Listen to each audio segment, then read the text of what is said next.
three services in concert with instruments of national power. It stands as a testament to Jai, that is, jointness, Atmanirbharta, and innovation, meaning victory. Post cessation of firing on 10th of May 2025, the Director Generals of Operations of the three services had briefed you on the conduct of operations. In the past 1 year, we have some more insights into these operations. To enlighten us further, we have the very same three Director Generals of Operations of the three services who had briefed you on 11th and 12th of May 2025.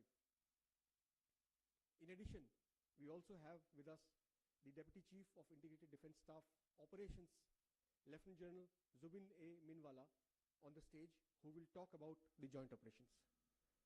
I would acquaint you with the proceedings today. Initially, the general officers will be briefing you all for about 5 to 6 minutes each. Thereafter, we'll go in for question and answer session. Now, I hand over the proceedings to Lieutenant General Rajiv Bhai. Please, sir.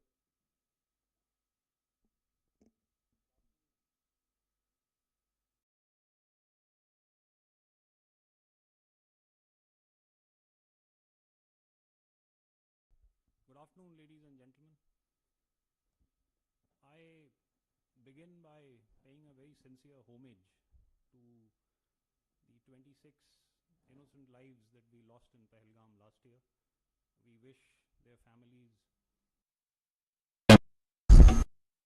God will give them the strength to bear this very sad, unfortunate, and irreparable loss in their lives. It has been a year to the day. And as the then DGMO, I look back at not only a military operation, but possibly a defining moment in India's strategic journey. Operation Sindoor saw India very consciously and coherently go beyond its erstwhile approaches and methods and target terror across the line of control and our international boundary with Pakistan. With precision, proportionality, and a clarity of purpose. It was a statement of resolve, responsibility, and strategic restraint by a nation. From the outset, the government gave us two clear directions: clear politico-military objectives and the operational flexibility to achieve these. The clearly stated end to destroy and degrade terror ecosystems, disrupt their planning, and deter future aggression from these bases was very unambiguously spelled out, while the armed forces were entrusted the wherewithal to plan and execute this operation. This balance between firm direction at the top and professional autonomy and flexibility at the operational level was a critical key to our success last year. It allowed us in the military to adapt swiftly, to deconflict, to synchronize, and to respond decisively in a dynamic, multi-domain battlefield. Operation Sindoor underscored India's evolving whole-of-government approach, which played out in a clockwork fashion on the battlefield. The highest offices and ministries of the government, intelligence agencies, cyber and information operation institutions, border guarding paramilitary forces such as the BSF, all worked in concert with the armed forces to execute an operation which is now being widely acknowledged as the gold standard, both militarily and strategically across the world. Operation Sindoor was also a joint tri-services effort. It integrated land, air, and maritime capabilities with shared situational awareness, common operation and intelligence pictures, and real-time decision-making. Standoff precision strikes, 9 in all, 7 executed by the Indian Army and 2 by the Indian Air Force were timed to perfection, achieved total surprise, and inflicted maximum damage in each established terror hub deep in Pakistan-occupied Jammu and Kashmir and heartland Pakistan, signaling that no sanctuary is safe. All this while all of Pakistan's effort to target our military infrastructure and bases came to a knot due to a very carefully and deliberately laid out air defense architecture. We planned, executed, and concluded a complex multi-domain operation in a remarkably compressed time frame. The operation also showcased indigenous capability. A significant percentage of the weapon systems, munitions, rockets and missiles, sensors, and electronic warfare suits that were employed were developed and produced in India. The BrahMos, Akash, advanced surveillance and targeting systems, along with homegrown ammunition and spares, all played a decisive role. So you just mentioned that you want to learn Python. So do not learn Python in manual way in 2025, because learning Python in manual way will take you like 6 months. Flexibility to tailor these to our operational requirements, sustain and maintain supply chains, and to respond with speed and confidence. Operation Sindoor proved that Atmanirbhar is not just a slogan. It is indeed a force multiplier. Today, over 65% of our defense equipment is being manufactured domestically. I also want to speak here of our exit strategy and escalation control. In an era of prolonged conflicts around the world, we struck hard, achieved clearly defined objectives, and then decided to cease hostilities when the Pakistanis were compelled to negotiate and requested us to stop. The objectives were achieved through a calibrated shot and sharp shock that altered the enemy's risk appetite and disrupted his command and control, without locking India into a long-drawn war or conflict, the ill effects of which we are seeing in ongoing conflicts around the world. This measured approach reflects the maturity of our strategic culture and the professionalism of our armed forces. Finally, the operation placed enormous responsibility on every arm of the state. Intelligence agencies provided the accurate information that is so critical to precision targeting. Cyber and electronic warfare units maintained information dominance. The government managed the international environment, as also the internal security and public reassurance. The armed forces executed the kinetic phase with discipline, precision, and minimal collateral impact. This multi-agency, multi-domain coordination will remain the template for future operations. Operation Sindoor was not an end. It was just the beginning.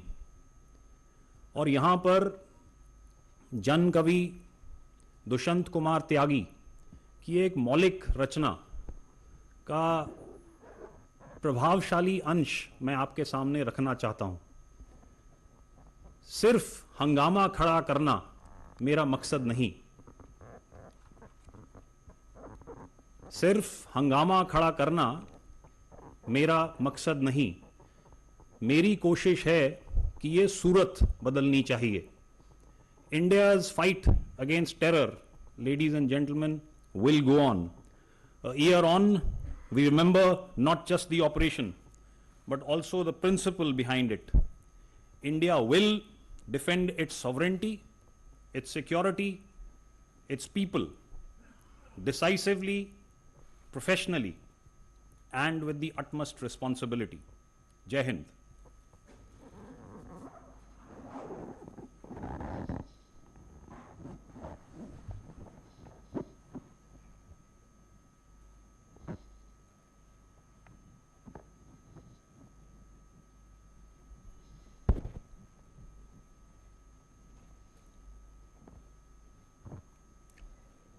Good afternoon, friends. Today it is 1 year and 15 days since the horrendous Pahalgam massacre. And as my friend Rajiv alluded, exactly 1 year since our first weapons hit the target. The Pahalgam incident in itself is an incident for which no amount of condemnation and no amount of repudiation will ever be enough. We cannot bring back our fellow countrymen who were massacred in cold blood on the 22nd of April 2025. But we can certainly resolve to ensure that such incidents are not repeated. Operation Sindoor, which remains paused, is an effort towards that resolve. Since times immemorial, we have lived with a simple philosophy of live and let live. But when our desire for peace is mistaken for weakness and our silence is taken as absence, there is no choice but to act. And when we act, there are no half measures. It is decisive, it is lethal, and it translates into Operation Sindoor.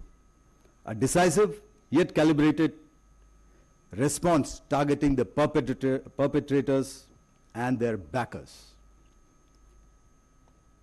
As Rajiv has alluded, going into this operation, our higher directions were very, very clear. The objective was clear, and the forces were given full operational freedom. Jointness was built into this operation from conceptualization to execution. The COSC, which comprises of the CDS and the 3 service chiefs, deliberated every option and calibrated every decision. Thus, with an absolute clarity of action, a successful joint operation was launched to destroy the terror infrastructure in POJK as well as in Pakistan itself.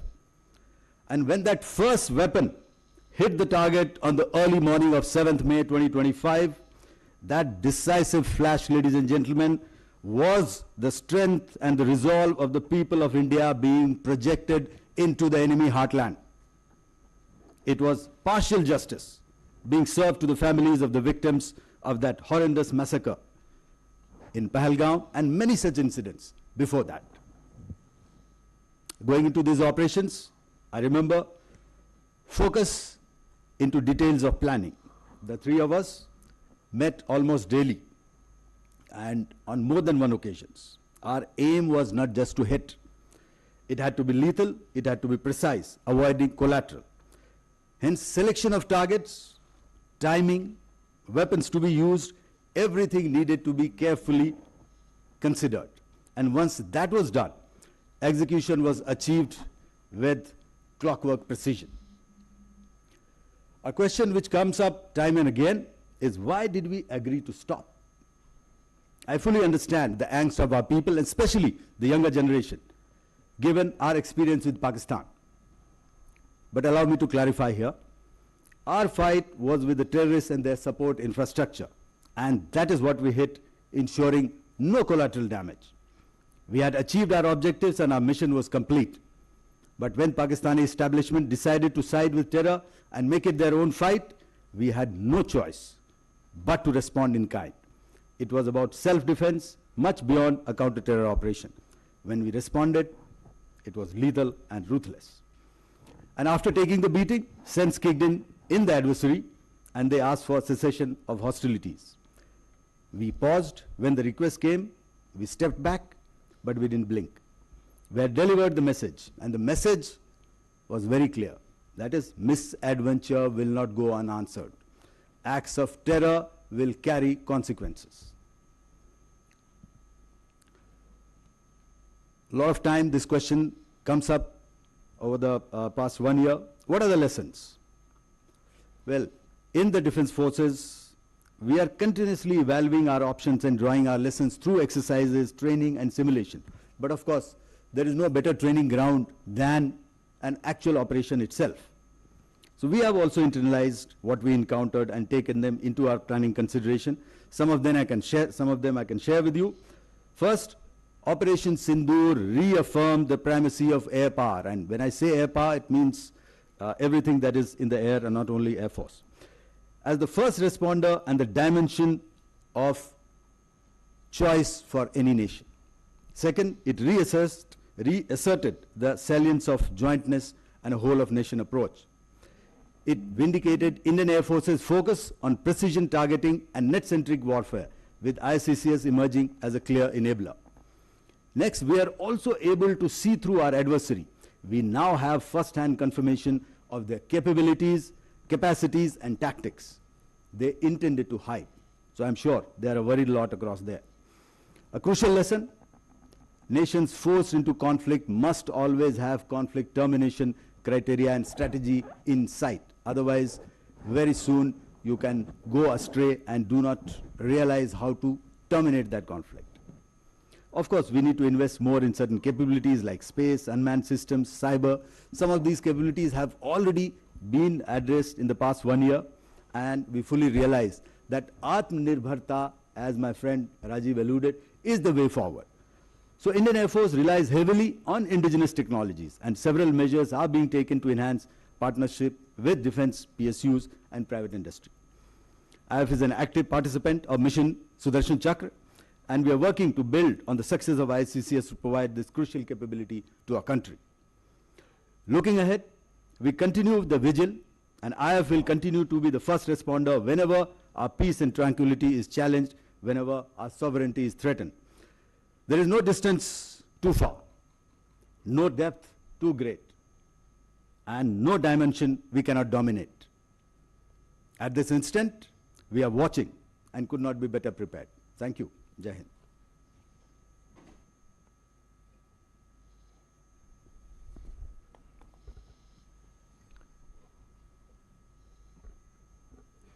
Good afternoon, ladies and gentlemen. I consider it as a privilege to be amidst you on the first anniversary of Operation Sindoor, an operation that stands as a defining testament to India's resolve against terror and to the decisive strategic vision of our national leadership. As we reflect on its conduct, lessons, and our preparedness for the future, we do so not merely on a highly successful operation, but on the emergence of a new dimension of deterrence, offensive in mindset, swift in response, precise in execution, and resolute in purpose. Operation Sindoor underscored the strategic vision of our national leadership, which provided a precise and unambiguous mandate and the necessary operational freedom, enabling decisive kinetic action by the Indian Defence Forces. In the immediate aftermath of the dastardly Pahalgam attack, the Indian Navy transitioned rapidly to combat readiness, deploying the carrier battle group, surface action groups, led by potent indigenous frontline warships, submarine, aircraft, and special forces in an offensive posture in the northern Arabian Sea. On the night of 6-7th May, the naval personnel also participated in the precision strikes on terror infrastructure alongside the Indian Army and Indian Air Force, underscoring jointness. As the campaign unfolded, forward deployment of the Indian Navy compelled Pakistani naval and air units into a defensive posture, largely confined to harbors or operating close to their coastline. Our dominance at sea created credible deterrence and held Pakistani economic trade, routes and risks, thereby significantly contributing to the escalation control mechanism. Op Sindoor validated India's ability to respond to asymmetric provocation with deliberate, precise and proportionate force. It demonstrated that terror infrastructure and supporting military enablers can be targeted swiftly and effectively whilst maintaining escalation dominance. The operation also highlighted the decisive role of indigenous cutting-edge technologies, platforms, systems and equipment, including drones, layered defense systems, and counter-uncrewed aerial systems. by striking the terror hubs in the heart of Pakistan using long-range precision weapons, India effectively called the bluff on Pakistan's nuclear blackmail. The growing relevance of uncrewed and autonomous systems, as seen in the recent conflicts, reinforces the need for accelerated integration into our operational constructs. Our endeavor, therefore, remains focused on inducting these niche capabilities and constantly reviewing our concepts of operations to remain ahead of the adversary. The information domain emerged as a parallel battle space. Disinformation was effectively countered, and the whole of government approach ensured prevalence of our own strategic intent over the manufactured narratives. Lastly, and perhaps most importantly, the operation demonstrated the operational dividends of the principles of JAI, that is, jointness, Atmanirbharta, and indigenization. Seamless integration of three services through Chiefs of Staff Committee, as Air Marshal Bharti just mentioned, regular meetings of all the three Director Generals of the services, aided in better situational awareness, control of escalation response, and quick decision making, enabling better actions on ground. The establishment of Joint Operation Control Center ensured synchronized military actions against the adversary. Furthermore, the seamless coordination with all national agencies, including Indian Coast Guard, intelligence and maritime agencies, ensured robust employment of the comprehensive national power. The performance of indigenous ships such as the aircraft carrier Vikrant, Kolkata and Visakhapatnam class destroyers validated the Indian Navy's investment in indigenous capability, blue water readiness, and integrated warfighting, thus reaffirming Atmanirbharta as a critical enabler for operational success. To conclude, I would like to assure the citizens of Bharat that the Indian Defence Forces, including the Indian Navy, remain ready and forward deployed. If Op Sindoor was proof of calibrated resolve, our next response will be about sustained overmatch. If challenged again, we will not merely respond, we will shape the battle space from the outset.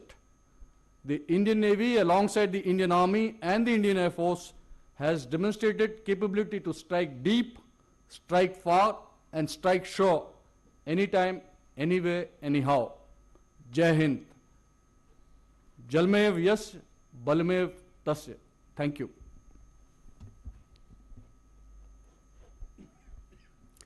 Good afternoon, ladies and gentlemen. You have heard the then Director Generals of Operations outline their conduct of operations. The inter-service synergy during Ops Sindoor was orchestrated by the Ops Directorate at Headquarter IDS under the directions of the Chief of Staff Committee. Importantly, operations were seamlessly integrated across not just traditional domains, but also cyber, space, and information domains, marking a decisive evolution in our warfighting philosophy. Ops Sindoor demonstrated our ability to deliver integrated effects with speed, precision, and clarity of purpose, serving as a foundational step towards multi-domain operations. This capability is the result of sustained efforts over the years to build structures, processes, and capacities for executing multi-domain operations in its true sense. What we witnessed during Ops Sindoor was not just an isolated success, but the manifestation of Boys, new season, huh? Let's get off to a fresh start. Fresh fruits, sir. is firmly rooted in the reforms initiated by the government, including the creation of the post of the CDS. The Honorable Raksha Mantri's declaration of 2025 as the year of reforms has been pivotal in driving jointness, integration of structures, organizational processes, and the push towards Atmanirbharta. These reforms provided the enabling framework that translated into operational success. The operation also highlighted enhanced situational awareness at all levels of command, supported by a robust joint communications architecture that enabled timely aggregation of all intelligence, surveillance, and reconnaissance inputs. This architecture continues to be strengthened and is now being integrated into a fully functional Joint Operations Control Center for improved joint targeting and decision making. In the air defense domain, systems like the IACCS and the Akash Tir were integrated to provide a unified and comprehensive air situation picture. These networks have since been further reinforced, contributing to a more resilient and responsive air defense grid. We are also working towards an integrated and layered architecture to ensure seamless protection against multiple threats, vectors to include drones, loiter ammunitions, and missiles. At the operational level, the fusion of multi-sensor inputs from across the services and national agencies enabled a comprehensive situational awareness grid. The significantly compressed decision-making cycles ensured decisive outcomes. A key pillar of our progress has been the strengthening of the integrated command and control structures, supported by advanced decision support systems and data-driven processes. A gradual process of transition from a network-centric to a data-centric architecture is underway. Our multi-domain approach has expanded into new emerging domains. In the space domain, close coordination with ISRO and the Department of Space is enhancing real-time ISR and targeting capabilities. In the information and the cognitive domains, coordinated efforts with the Ministry of Information and Broadcasting during Sindoor established an effective model of civil-military fusion. Building on this, a Defense Strategic Communication Division is being established, leveraging AI-enabled tools to counter misinformation in real time. Emerging technologies have underscored the importance of unmanned and autonomous systems. We are inducting longer-range precision capabilities and advancing manned-unmanned teaming. Formulation of a national counter-UAS policy in coordination with Ministry of Home Affairs and civil aviation authorities is currently underway. Jointness continues to be reinforced through doctrinal and structural advancements.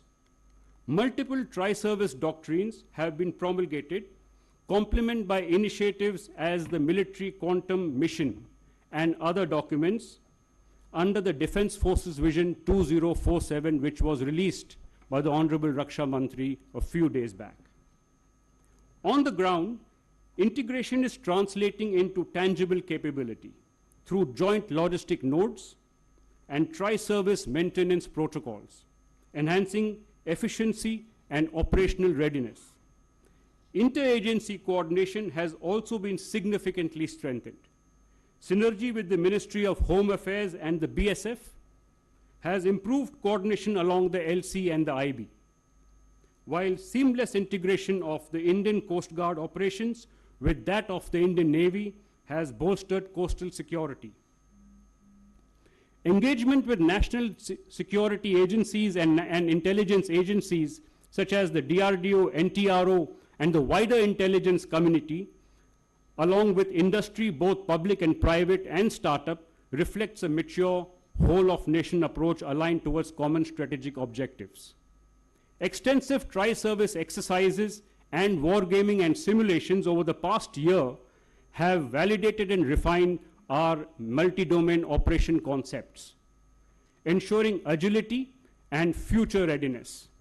Today, we stand equipped with integrated capabilities, strengthened by joint structures and seamless coordination amongst the services, ministries, and government agencies, reflecting a true whole-of-nation approach.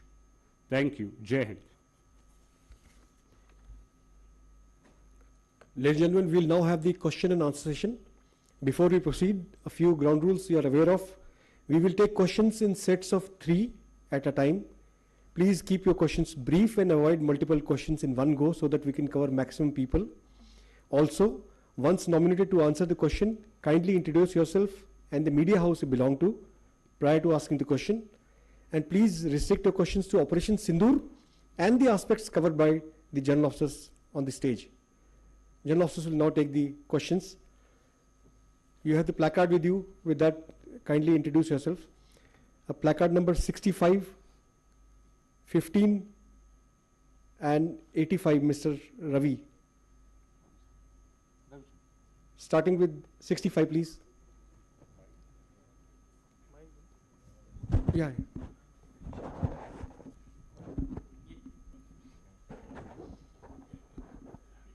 Sir, good afternoon. My name is Ajay Banerjee. I work with the Tribune. My small 2 clarifications, one for General Ghai, one for Air Marshal Bharti. First to General Ghai. General Ghai, the Indian Army Chief has in the past revealed to us about the transformation which is happening regarding the creation of the Divya Astra batteries, the Shaktiban regiments and also the Ashni platoons. Sir, are these transformations continuous, and what are the further transformations if you could share with us? To Air Marshal Bharti sir, Pakistan and China have been testing new kinds of missiles. Are we factoring in part of those air defense networks of ours to tackle those missiles? Thank you, sir.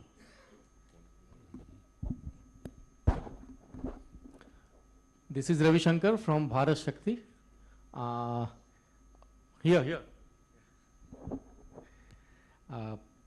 We are interacting with you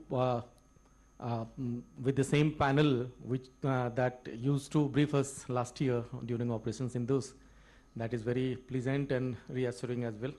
So सीधा सवाल पे आते हैं. पाकिस्तान ने ये कहा था, दावा किया था कि हमने भारत को बहुत नुकसान पहुंचाया है. तो और इस नैरेटिव को उन्होंने वेस्टर्न मीडिया, वेस्टर्न एक्सपर्ट्स के बीच बहुत कामयाबी के साथ इस नैरेटिव को पहुंचा भी दिया. मेरा सवाल एयर मार्शल भारती से है कि इन दावों की सच्चाई क्या है? क्या आप शेयर करेंगे इन दावों में कितना दम है, भारत का कितना नुकसान हुआ था? और दूसरा जनरल घई के साथ कि घई साहब आप ये बताएं कि ऑपरेशन सिंदूर पॉज हुआ है, आप ऐसा बता रहे हैं, लेकिन ये चल रहा है, इट्स ऑन गोइंग. तो ये किस फॉर्म में चल रहा है, इसका क्या डायमेंशन है, ये बड़ा शेयर करें please. Thank you. Hi, good afternoon. This is Shivani. I'm from NewsX. Gentlemen, we all have been seeing since the past 1 year, and we've also been talking about the integrated theater commands.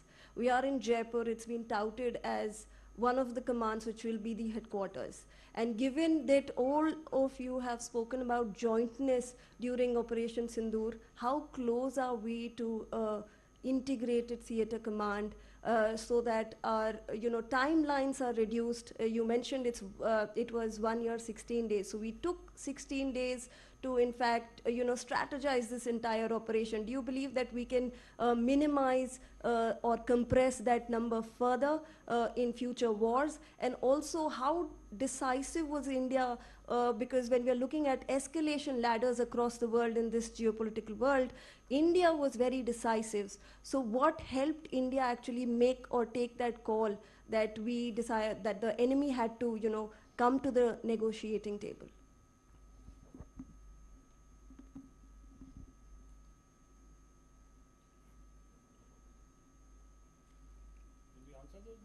Please, sir, kindly. Okay, Ajay, you asked the question about transformation. So you're correct. The chief has repeatedly spoken about this ongoing transformation. You mentioned a few Devyastra batteries. You also mentioned the Ashni platoons. There are more. There is the Shaktiban regiment. You saw the Bhairavs being paraded on Kartavya Path this year on the Republic Day. Definitely these transformations are ongoing. I will not go into the specific numbers of how many of these organizations are being raised. That is an operational detail, so we will not go there. But a significant number is already being raised. Their roles and tasks are very, very clearly delineated. While we've given a thought So when you speak about the Divyastra, I don't mind telling everybody here that that's related to the artillery, as is the Shaktiban. The Ashni platoons are related to counter UAS, and specifically with respect to infantry battalions being organized and equipped for the counter UAS role. There is more ongoing thought as far as these transformations are going on. So we are now also thinking about such transformations in the armored corps, for instance, in the mechanized infantry, in the aviation, just to name a few more sectors. And as we go on, you will hear us bring out more details. But all these deliberations are at a very advanced stage. So that is, Ajay, to answer your question about the transformation. As far as Ravi Shankar from Bharat Shakti, Ravi, आपने जो सवाल पूछा है about in what form is Operation Sindoor going on? देखिए, air marshal Bharti ने बताया कि pause हो गया. आई थिंक एक सिविलियन अंडरस्टैंडिंग होती है कि लड़ाई में सिर्फ एक दूसरे के ऊपर गोलाबारी होती है. There is kinetic action, whether stand off और conventional where people come close. लेकिन ऑपरेशन का जारी होना मतलब इज ऑल्सो मेकिंग प्रेपरेशंस. और जो तैयारियां चल रही हैं, अजय बैनर्जी ने पूछा सवाल कि ट्रांसफॉर्मेशन कैसे चल रहा है. वो ट्रांसफॉर्मेशन क्यों चल रहा है? क्योंकि कुछ लेसन्स हमने इम्बाइब किए ऑपरेशन सिंदूर से. उन लेसन्स की वजह से हमें लगा कि हमने कुछ बदलाव करने हैं अपने स्ट्रक्चर्स में, अपनी ऑर्गेनाइजेशंस में, अपनी इक्विपिंग में. तो वो एक तैयारी चल रही है. उसके अलावा जो डिप्लॉयमेंट्स हैं उस पर सोच विचार चल रहा है. एक्चुअल ट्रिगर अगर होगा और काइनेटिक एक्शन की ज़रूरत पड़ेगी तो वो भी होगा. सो इस हिसाब से ये ऑपरेशन अभी भी जारी है और जारी रहेगा. क्योंकि जैसे मैंने अपने स्टेटमेंट में भी बताया, India's war against terror will go on. So therefore the operation will remain in progress for as long as it is required. I will now request air marshal Bharti, जो आपका दूसरा सवाल था लॉसेज और डैमेज के बारे में कि पाकिस्तानीज का ये दावा है, उसका जवाब एयर मार्शल भारती देंगे. ओके, एक एक करके. सबसे पहले ट्रिब्यून, आपने चाहा कि I should answer Pak and China testing new kinds of missiles. So what are we doing about it? Of course, see, we are continuously doing the environment scan. Okay, and that's our job. All right, and whatever requires to be done, we put in motion as to be always ahead, okay, of their capabilities. And between the two, of course, the dynamics are different between Pakistan and China, but we are continuously factoring in. And if I could support that argument with certain projects. Okay, you would remember we have already contracted for the S-400s. Okay, some units were still yet to fetch in, so they are fetching in now. So that is one input. We are also working our indigenous systems like Kusha, which you would be aware of, and our DRDO is working on that, and which we hope that it will be available to us in near future. As I said, the Honorable Prime Minister has already conveyed the direction for Sudarshan Chakra, so we are working towards that. As also of our own indigenous air-to-air missile Astra, so we are trying to improve on that. Various other projects, QRSAM. So it's a continuous process, and it's not that we don't articulate in the open media as to what all we are doing, but lots is happening, and rest assured that we aim to be ahead of their capabilities. So that is our focus. As far as second question from here, Bharat का कितना नुकसान हुआ है, तो आपने देखा है नुकसान के तौर पर they have not been able to inflict any major damage onto our side. Okay, ना तो हमारे कोई मिलिट्री इंफ्रास्ट्रक्चर डैमेज हुआ है, much of civilian structures. So whatever they came with, okay, be in terms of missiles, be in terms of loiter munitions, be in terms of other unmanned systems, we were able to neutralize that with our integrated approach and integrated ICCS, Akash Tir and IMSAS, okay, that we have alluded to earlier. So whatever they may say, remember, narratives and rhetoric do not give you victory. Victory is measured by hard facts, and hard facts we have given out to you earlier, 1 year, starting from 1 year hence, and in between also in various forums it has been given out to you all. And what are the hard facts? The hard facts are that we struck and decimated their 9 terrorist camps on the 7th of May. Proof is there for everybody to see. The hard facts and the ground reality is that we struck 11 of their airfields. The ground reality is that we destroyed 13 of their aircraft, either on ground or in the air, including one high-value airborne asset at a record distance of 300 kilometers plus. So that is the hard fact. तो take your pick, आपको क्या विश्वास करना है और क्या नहीं विश्वास करना है. और तीसरा और कोई सवाल था? Okay, thank you. Shivani, before I ask General Zubin to answer your question about theatre commands, you also said that what was it so compelling that we did which forced the Pakistanis to come to the negotiating table? What compelled them? You've just heard Air Marshal Bharti give out the statistics. If I was to add the damage that we caused on the line of control, for instance, you know, inadvertently, their honors and awards list, which was out in the internet domain, told us that so many of those awards were given posthumously. So the numbers that they suffered on the line of control in the exchanges that followed, they lost more than 100 soldiers. That number is in excess of 100. 100 terrorists. अगर मैं इसको ऐसे भालू से लड़ते हुए खाऊं, ऐसे ऐसे, अरे पूरी ऐड में सिर्फ खाते हुए दिखूंगा तो मजा कैसे आएगा? सर आप पहले खाना शुरू तो कीजिए.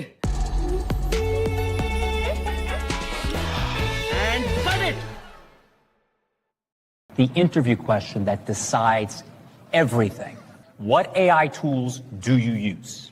If you say chat GPT, you're done. I'm 51. If the Pakistanis were to make the same amount of investment in their battle fighting ability as much as they do in the narrative, I think they would have fared much better. So, you know, that's advice that they could take. Zubin? Shivani, you asked this about where are we in the theatre commands. And so, you see, you heard the Chief of Defence Staff in his various talks bring out that this is at the final stages and a lot of work has been done towards that. But I would like, and that's a decision of the government, you know, and but I would like to bring out over here that just raising of the theatre commands is not the aim. It is what has happened as a background work in terms of jointness, integration, because that forms the bedrock and the fabric of theatre commands. So here we have, you know, there are numerous tasks under jointness and integration. To give you an exact number, 197 tasks in domains of operation, intelligence, op logistics, human resource, regulations, which form that bedrock. Towards that, some of these tasks are to be completed before the theatres to be formed and some after the formation of the theatres. And that's going on at a very fast pace. There is a lot of work which has been done. If you just as an example see what happened in Op Sindoor itself, was not an one-off and overnight in a synergy which was which happened. It was an institutional work. And the formation of the JOCC, Joint Operation Control Center, fusion of ISR resources of the services, decision-making processes are all institutional work which has laid that foundation which will happen for the theater commands. So therefore, whenever the theater commands get announced, which is the prerogative of the government of India, we are ready to form that bedrock. And is there was any other question you asked? That was it. Yeah, that's it. Okay. I think we can go in the next set of questions. I just want to, I'm itching to respond to, amplify further about Shivani, your question regarding how decisive and why could we be decisive. That we have, all three have clearly reiterated that a clear and precise political mandate was there with us and operational freedom was given to us. And we were very, very clear at the initial stages that we were to neutralize the terror infrastructure. The second part of it, militarily, we had formulated at the CDS and COSC level, it's a Chairman Chief of Staff Committee level, a clearly defined escalation control mechanism wherein we were to look at calibrated and graded response to each event. So once this terror infrastructure was neutralized and thereafter they did some action, and that mirror escalation at a harder level and that the joint integrated operations by military actions by all three forces probably impacted the minds of the political and military leaders of Pakistan. And that's why the Pak DGMO had to approach DGMO Indian Army pleading for ceasefire. That is the main reason. So can we go on the next, sir? Next, we can have next set of sections, questions. I'm seeing your placards. We'll take them one by one. Say placard number 19, 57, 76. And please listen to the questions. If you have similar question, kindly add on. May I request 19, please? Yeah, please.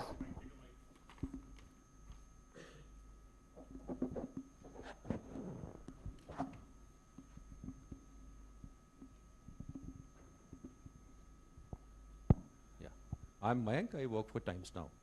My question is, without raising a doubt about the collusion which was between Pakistan and China, can we get to understand what was the level, even if it was intelligence sharing, or what kind of a collusion was between Pakistan and China? That's my question. I request if answers can come from all four of you, because that would add to articulations in a different manner. Thank you so much. 57, please. Sir, I'm Ajit Dubey from the ANI, sir. Sir, my question is to Jal Ghai, Marshal Bharti and Admiral Pramod. Sir, when soon after the operations got over, the Deputy Chief of Army, he said that this was a unique war in a way that we were fighting three adversaries in one border, where the Chinese were providing the weapons, intelligence, satellite communication, satellite coverage, everything to the Pakistanis, and that Turkey was providing them with drones. So, how are we preparing for this kind of a war? And was this thought earlier, like we have been hearing about two-front war, but fighting three adversaries in one front? Was that ever thought about, and how is it being planned to be countered in future? And Bharti sir, you talked about the acquisition of the S-400s and Kusha.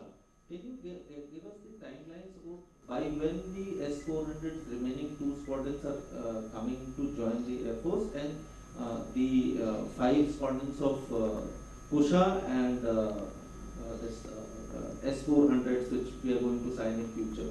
And Pramod sir, what is the plan to tackle air defense threats from the maritime theatre? Is there any thinking in that direction? Thank you.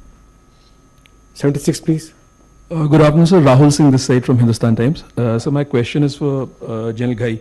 So since Operation Sindoor, the genesis was a terror attack, and you talked about the kind of infrastructure you destroyed, 9 camps across the LC, across the IB. So if you could give us your assessment of the current terror infrastructure across the border, the number of camps, how deep are they located, what has happened to the camps that you destroyed, have any camps come up there, have the camps moved in deeper, the number of terrorists that are being trained there, do you see any activity happening in terms of a renewed effort to push these people in, sir? Basically, an assessment of terror infrastructure across the borders. Anyone has got a similar kind of question, you can please ask so that the generals can ask. Yeah, please.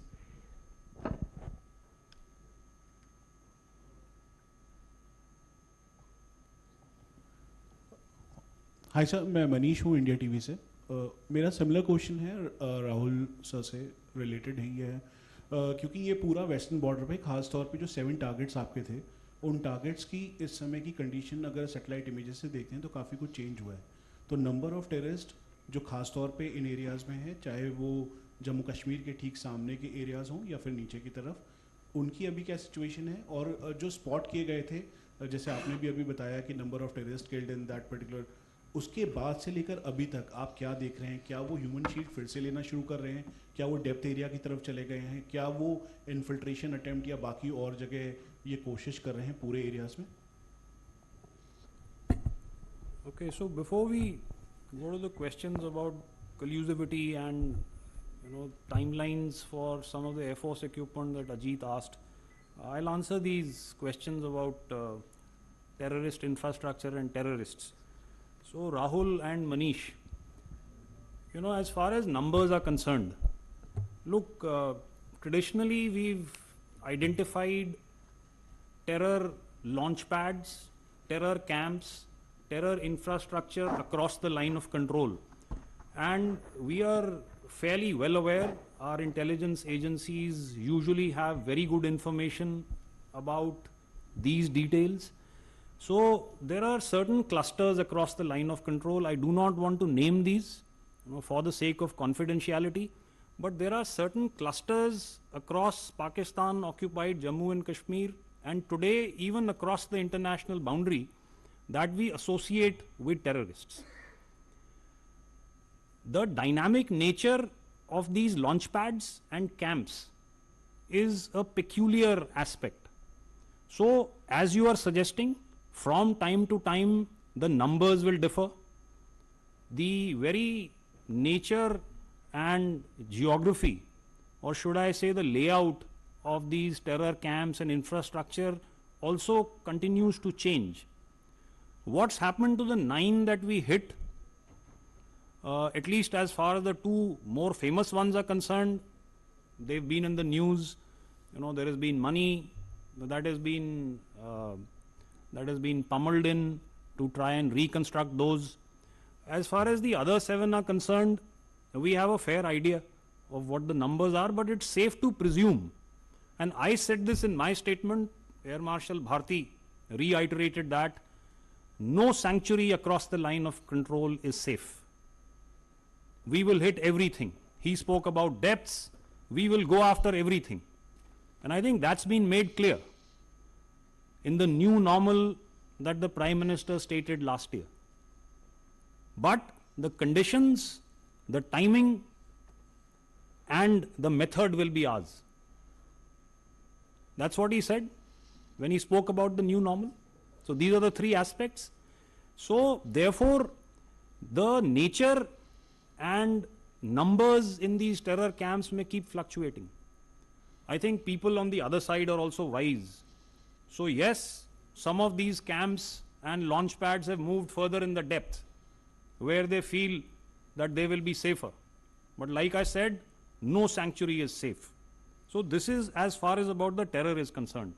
Now before I hand over to the others about the collusivity, I just want to say that, look, the fact that Pakistan and China, in their own words, have a relationship that is deeper than the seas, higher than the mountains, that's a given. The fact that Pakistan has 80% of its military equipment of Chinese origin is a given. Whether we are fighting against 3 adversaries on the same border, be it Turkey or China or Pakistan, look, you play against the team that turns up on the park. So that's not something that should worry us so much. It's not something which is in our control. What is in our control is what we've all spoken about. Zubin spoke about what are the capabilities that we are building in an integrated manner. We spoke about transformation. The challenges have been identified and are clear. India, and I say India, and its armed forces are all on the path to meeting these challenges. That's why a year hence, we are all sitting in front of you. Just to give you a sense and an assurance that what we learnt last year has been well imbibed and we are on a path. Bharti sir? Thank you, Rajiv. I think he has said all that needed to be said about collusivity and what did we expect, okay, with the kind of equipment that they operate, and from both sides, okay, be it from our northern adversary, northern neighbor, or be it from Turkey. All right. So that can be expected. All right. But I would like to, yes, here make a comment. Because we were reacting to some terrorist incident and their backers. So should the support have come the way it has come, that is for us to ponder. Okay. But you know, I would like to paraphrase it in our Rashtrakavi Dinkar's one of the poems. Okay. जब वो कहते हैं कि summer शेष है नहीं पाप का भागी केवल व्याध जो छद्म है समय लिखेगा उनका भी अपराध. So you can understand. As far as additional equipment is concerned, Mr. Ajit, yes, I can confirm to you that the next set of units, okay, we should be having with us within a month, okay, and the final one maybe by the end of this year. As far as Kusha is concerned, yes, it is still a work in progress. We are looking at it seriously and trying to expedite it, maybe in another 3 to 5 years. And additional units coming from across, from abroad. Well, I'd not like to put a time frame at this instance. It's work in progress. Okay, so that is for the details of the equipment that is coming in. Thank you. Let me amplify on the Mayan's question on the collusivity between China and Pak. I would like to respond to your question through certain signposts, and which you have seen in the diplomatic front when Pahalgam attack happened. China refrained from condemning the Pahalgam attack. This is the first part of it. Similarly, when the UN Security Council's press statements were made, and that's the time when China again influenced, and the references of the resistance front who was directly involved in the attack, that was not made. And as General Ghai had mentioned, that 80% of imports, arms imports, are from China, and so that's a kind of relationship, economic, military, and the strategic relationship which China and Pakistan, and that is for obvious reasons which you all know. More importantly, in terms of the imports which happens in the arms and the niche platforms, whether it is ships, aircraft, or submarines, the best of the platforms are given. And recently you saw also that they've already announced in the next 2 years 40 odd J-35s are going to be J-35 Alpha. That's the 5th generation aircraft. That is the kind of, and this is only on the hardware platform. Similarly, whether it's in the space-based collaboration happens in terms of launching of the Pak satellites, information aspects, joint exercises. So it's a large, so if you see the background, they are well enmeshed and clustered. Now, if you have to come with this backdrop, if I have to come back to your specific questions of what is the kind of collusivity, for any layman he can understand with this backdrop, we can prudently assume that there would be certain kind of assistance, and this we all take into our military calculus, whether it is in terms of space-based asset services being provided, whether it is electronic intelligence sharing happens, or cyber support, or during the conflict, the arms and equipment which are supplied. This is given thing. The other, also in the open source, you would have also seen that when negative publicity was being made by Pakistan, there is an open source information which is there that China did amplify whatever it is and did influence the international public about Pakistan's viewpoint also. So these are very, very clear that there is a good, strong relationship between Pak and China. The second question which was there, how we handling three adversaries at the same time in this different fronts of it. So it is not a military, the comprehensive national power is not only military actions.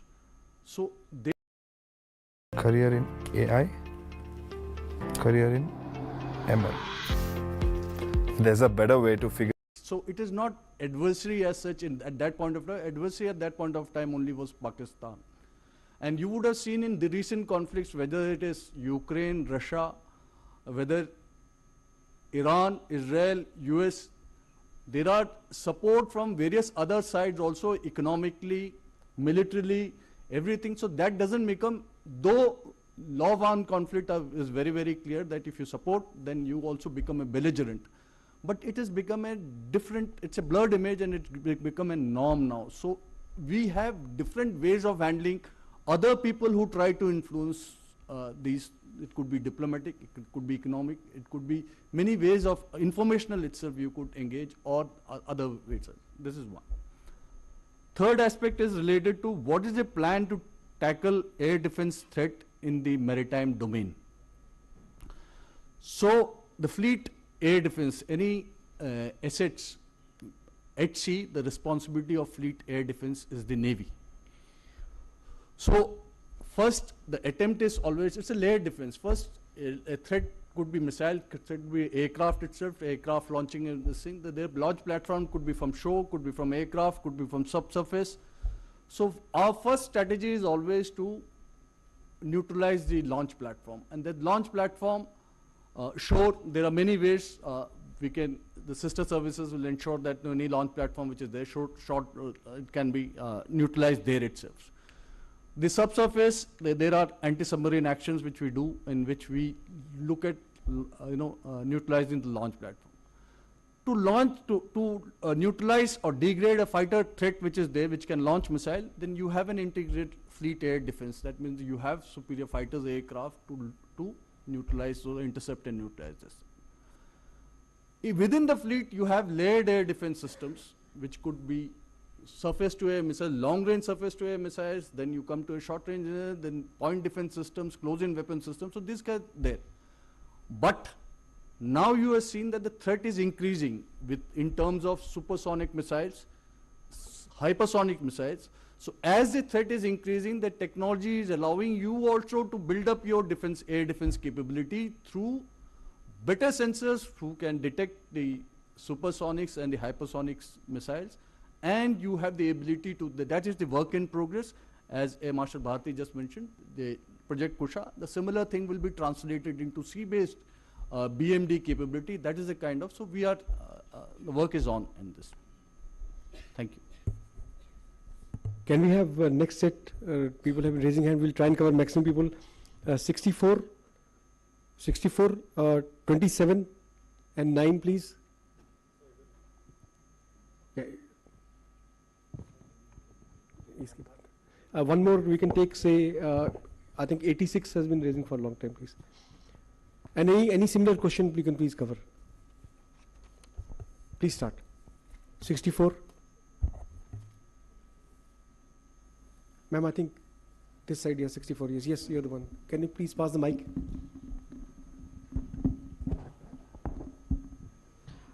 So my first question is to Vice Admiral Pramod. You said that India, sorry, I'm Parvinder Sandhu from the Statesman Group. So you said that India called Pakistan's nuclear bluff.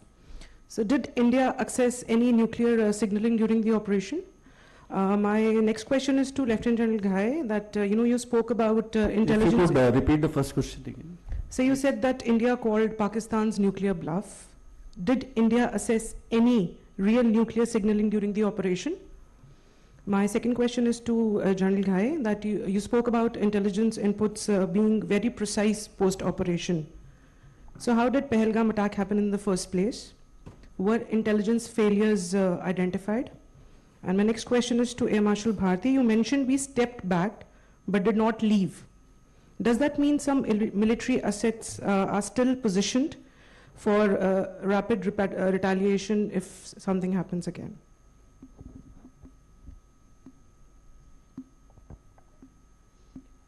Next, please. 27. Hello sir, Shikha Thakur from Zee media. General Ghai, पहला सवाल मेरा आपसे है, operation सिंदूर को लेकर के बहुत सारे नैरेटिव्स आए, लेकिन सर सबसे बड़ा मिसकंसेप्शन जो आपको लगता है जो फैलाया गया ऑपरेशन सिंदूर को लेकर के, वो क्या है? हम चाहेंगे कि वो आप यहाँ पर बताएं। और अगला सवाल मेरा वाइस एडमिरल प्रमोद सर से है। सर, एक इवेंट में रक्षा मंत्री राजनाथ सिंह ने खुद कहा है कि इस बार मौका नेवी को सबसे पहले मिलने जा रहा है, तो क्या इसके मायने क्या है? और फ्यूचर इंडिया पाक कॉन्फ्लिक्ट में क्या ये सिर्फ लैंड बॉर्डर तक सीमित नहीं रहेगा, बल्कि अरेबियन सी और मेरीटाइम चोक तक भी पॉइंट्स तक एक्सटेंड होने की संभावना है? एंड इन दैट केस क्या हमारी तैयारी होगी? 9 number, please. Ma'am, 9. Hello sir, I am Shivani Sharma from India Today, and as we all know that the wars are not only about land, water and sea, it is way beyond the cyber and the space domain. And my question is to General Minwala. Sir, we've seen that Pakistan, especially after Operation Sindoor, it has launched a number of satellites.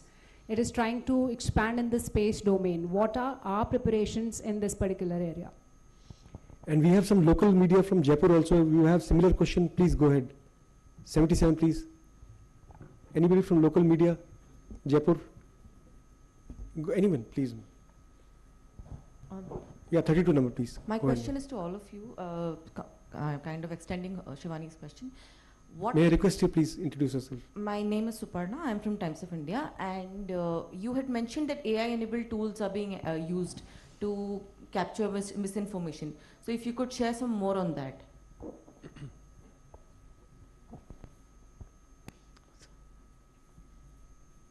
Sir, please. 86? 86, yeah, 86 left. Good afternoon, sir. This is Anju Nivam from TV9 Bharatvarsh.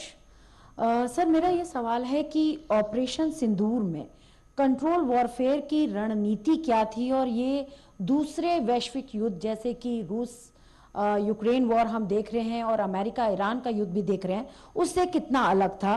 और जिस तरीके से हमने जो दुश्मन के लक्ष्यों को अटैक किया, इसका रणनीतिक महत्व, जहां पर हमने अटैक किया उसका स्ट्रैटेजिक इंपॉर्टेंस क्या था?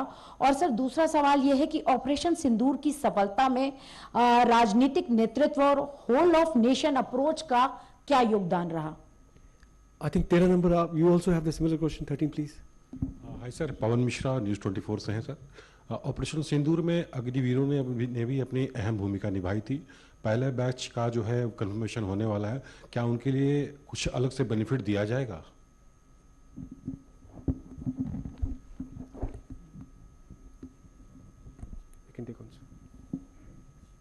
Okay, Pramod, you want to answer your part first? Nuclear signaling.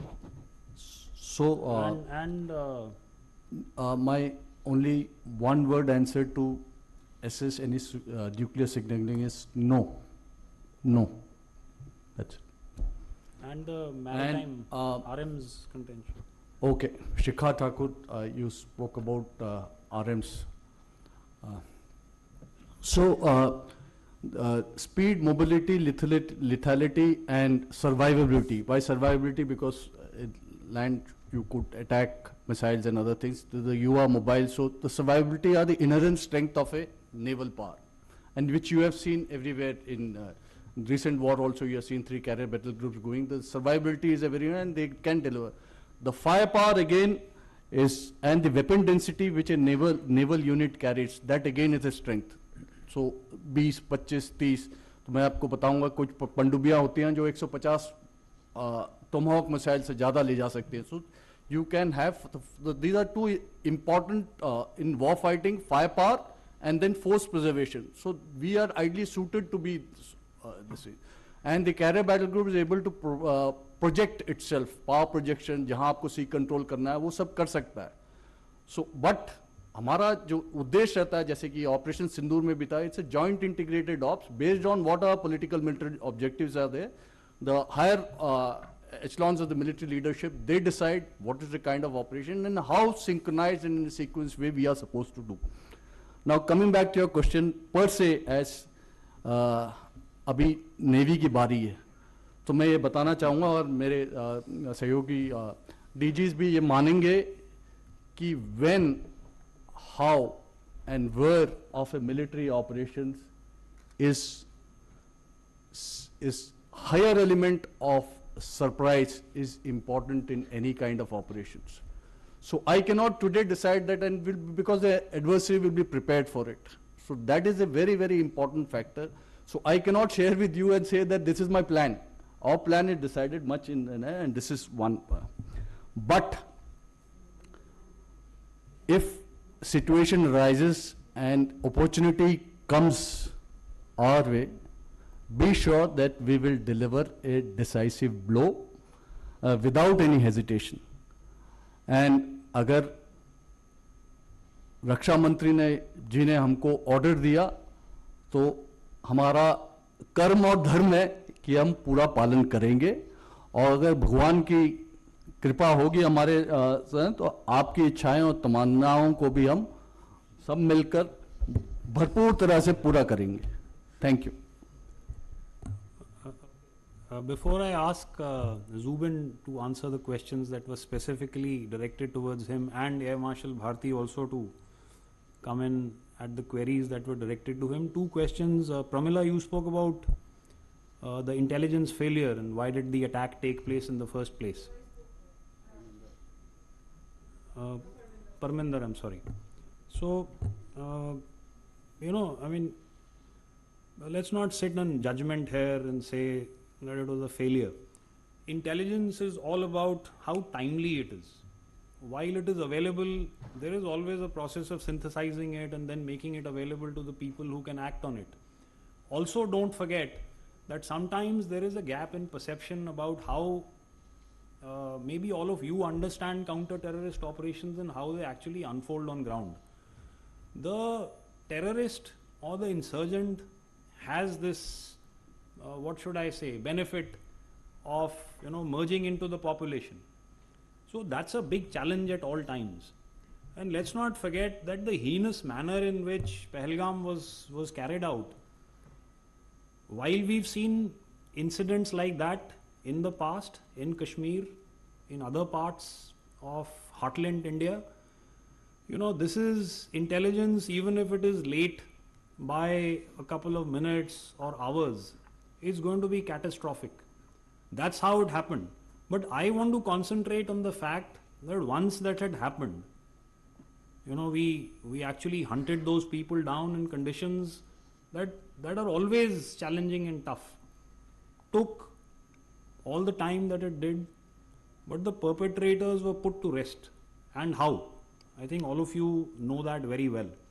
So yes, I reiterate that we have an intelligence base and data that we work from, and I said that in specific relation to the question that was asked about terror camps and infrastructure being across.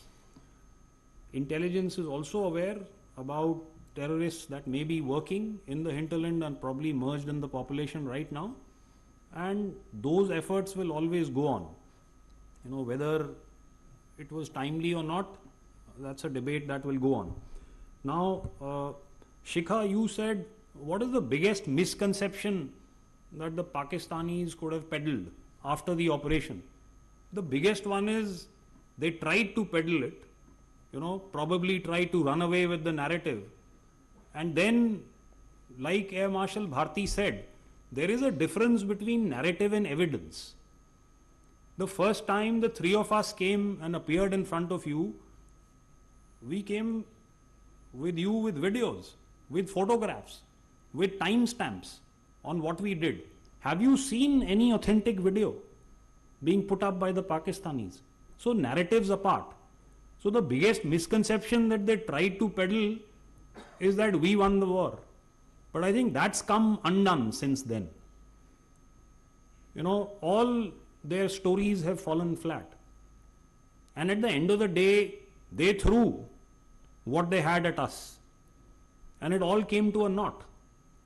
Nothing, and I say nothing, actually succeeded for them. So no, that's a sad story. And like I said, they could have done better to invest in capability rather than narratives. Bharti sir? Yeah, okay, thank you. Okay, first question on Operation Sindoor paused, and are we still forward deployed from the statesman correspondence? Okay, as far as the Indian Air Force is concerned, all right, the beauty of its operations lies in the rapidity of response.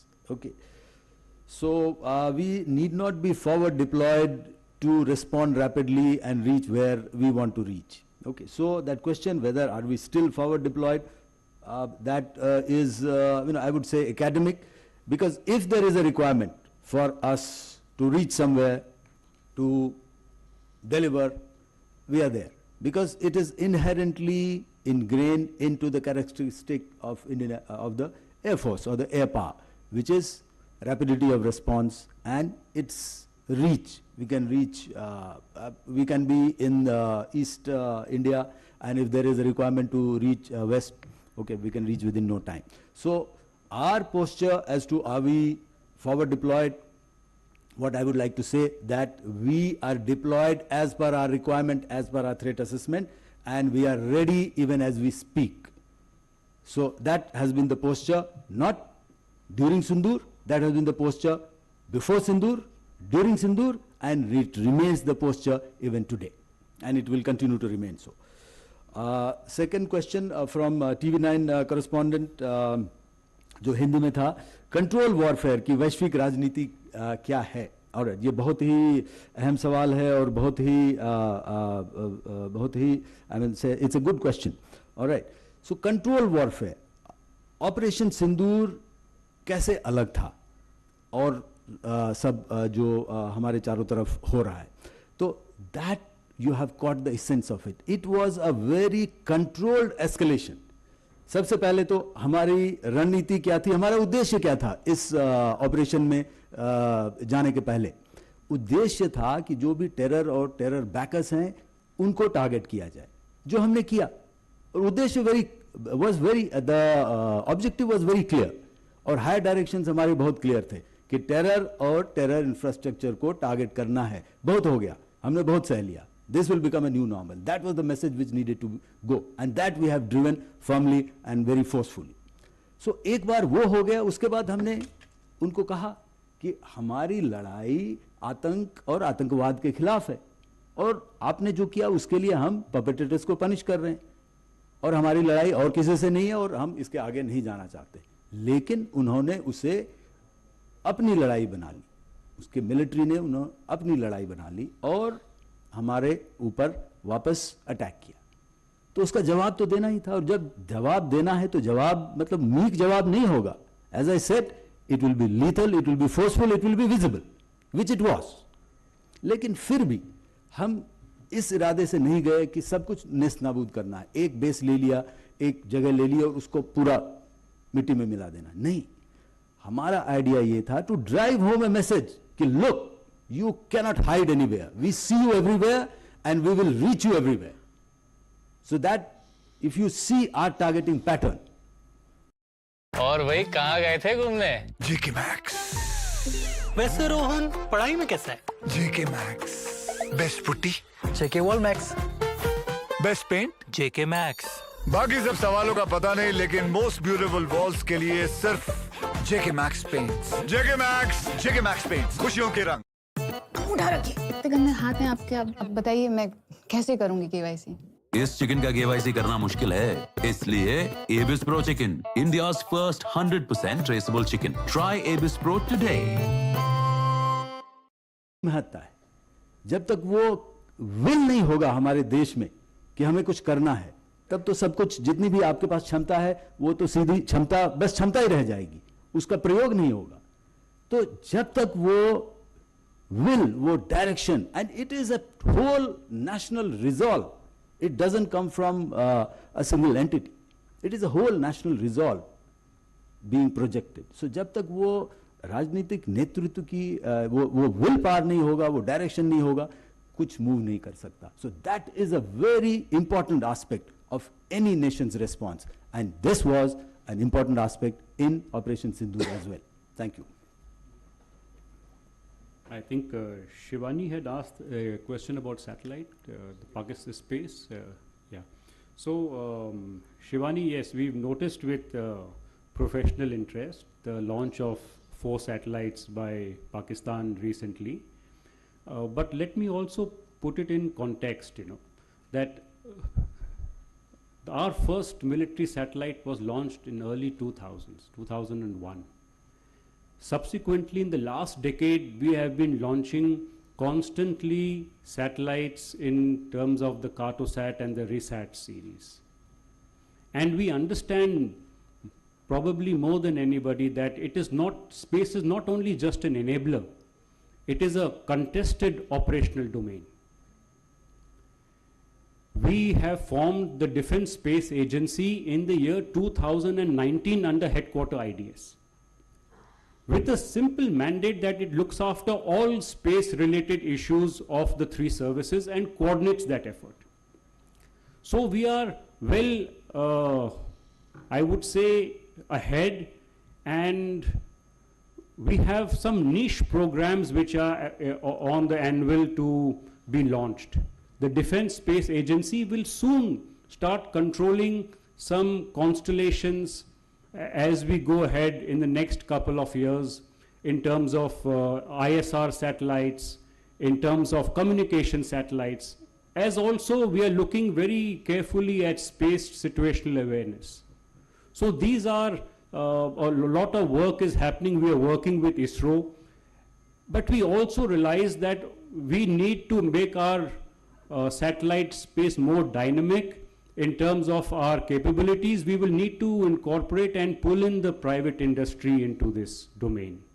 And the IDEX challenge, and in space, we worked together. We created 75 challenges for the private industry. And actually, we're very proud to see on 3rd May, there's a company which is called Galaxy. It launched the world's first optosar satellite. And it is a fusion of the optical and the SAR imagery. And that itself is, is a reflection of how we are working towards, improving our capabilities and enhancing our capabilities in this domain. So a mix of private industry from ISRO, Defense Space Agency becoming very, very potent, and soon in the coming years, as we have a vision of that is the Vision 2047, where the Defense Space Agency is slated to become the full-fledged space command, and that is where we understand how important this domain is. It is contested. We need slots, and we need more and more satellites to control multi-domain operations. I think one more question was from Suparna.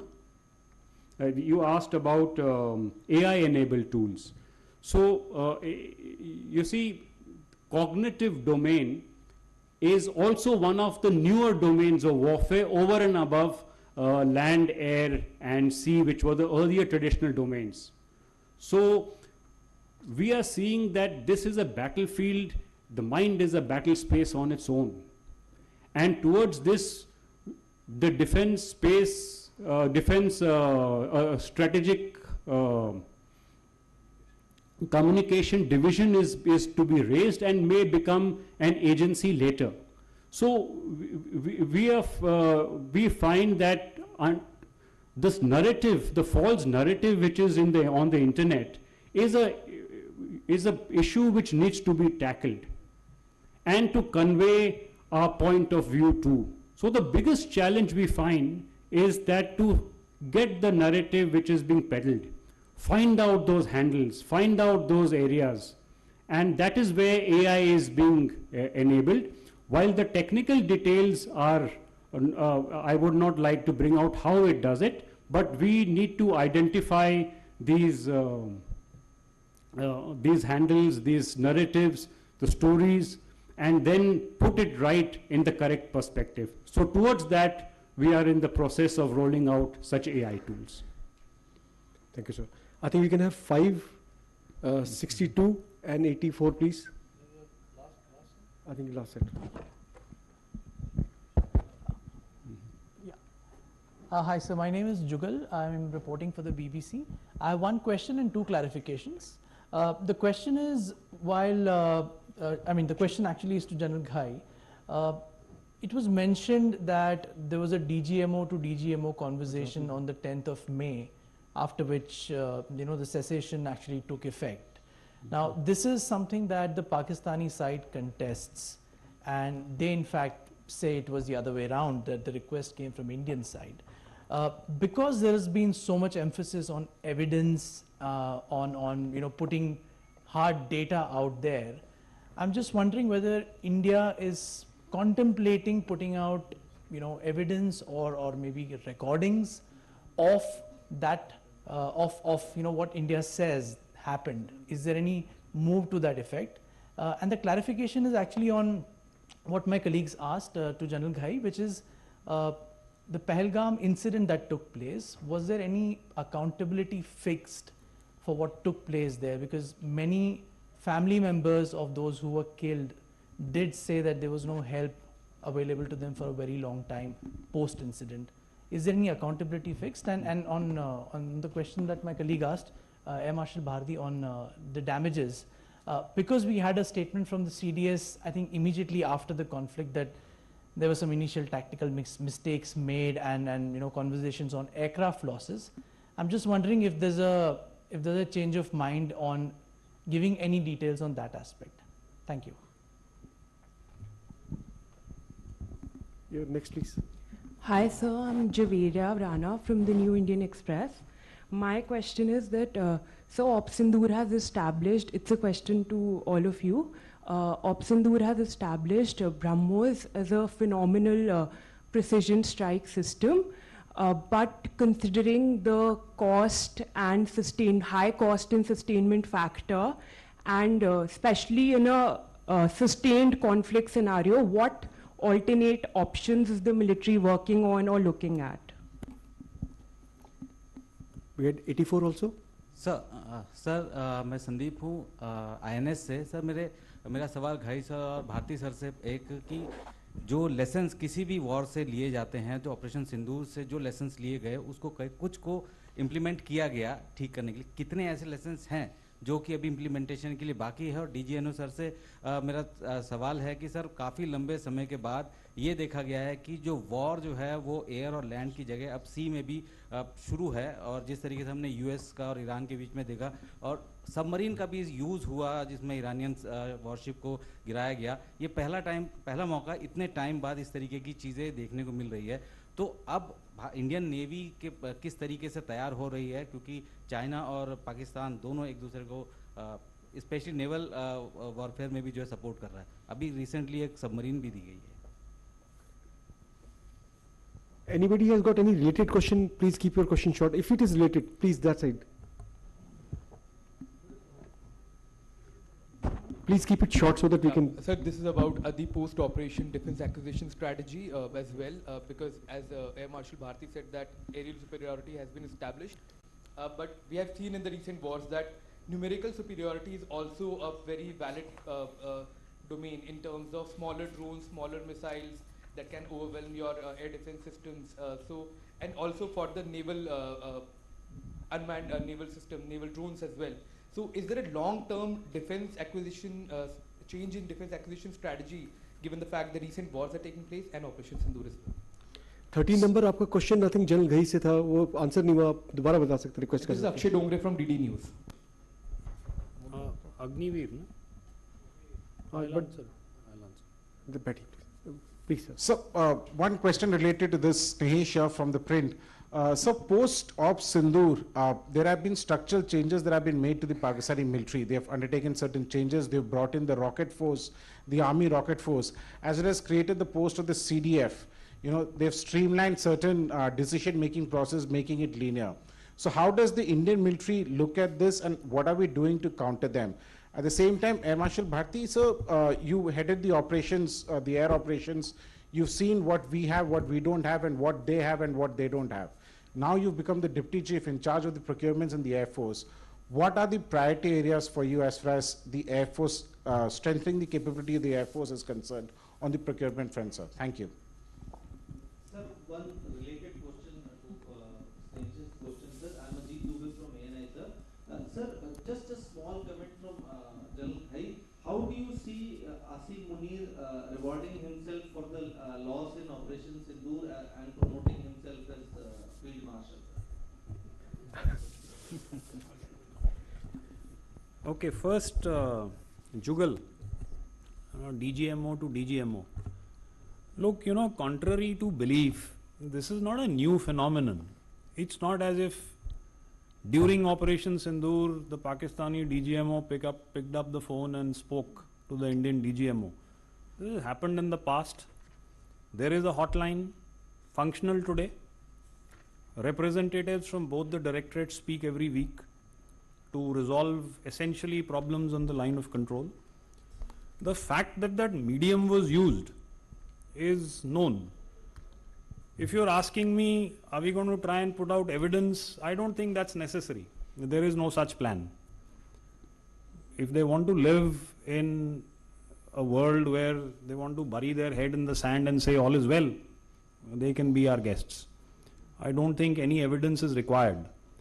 But everybody knows that they were compelled to do what they did.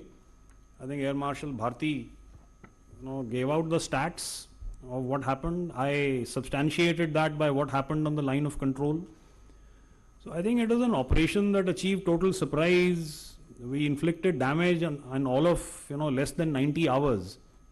So when you subject somebody to this kind of ignominy, I think they had no other recourse but to pick up the phone and call. And call he did. That's a question, since you are from the BBC, you could also direct to the other side. So, and I think it's also been made clear in Parliament last year by no less than the Prime Minister himself as to what the sequence of events was. It was a bilateral call between the two of us. As far as differences and disputes between India and Pakistan are concerned, we are very clear in India that this is bilateral. We haven't in the past, we don't today, and we will not in the future accept any other mediation of any other kind. So I think that's the bottom line. And there is absolute unanimity in India about that. Accountability. That's for the Ministry of Home Affairs to fix, and I'm sure that has been done. So it's not my place to say that you are alluding that there was no help, with due respect, because a lot of people died, and at such a time, tempers are running high. You want to try and find somebody who you can fix accountability for and point a finger at. But let me assure you, given the fact that there was lead flying around, people were rushing to the spot, there is no question ever, and I am underlining that, there is no question ever that somebody in duress will not be offered assistance or help or succor by anybody in uniform. And I speak for everybody in uniform, for the armed forces, for the paramilitary forces. I think that intent is beyond doubt. So that's what I want to say about that. Now, before I go further, I want to answer the Agniveer question.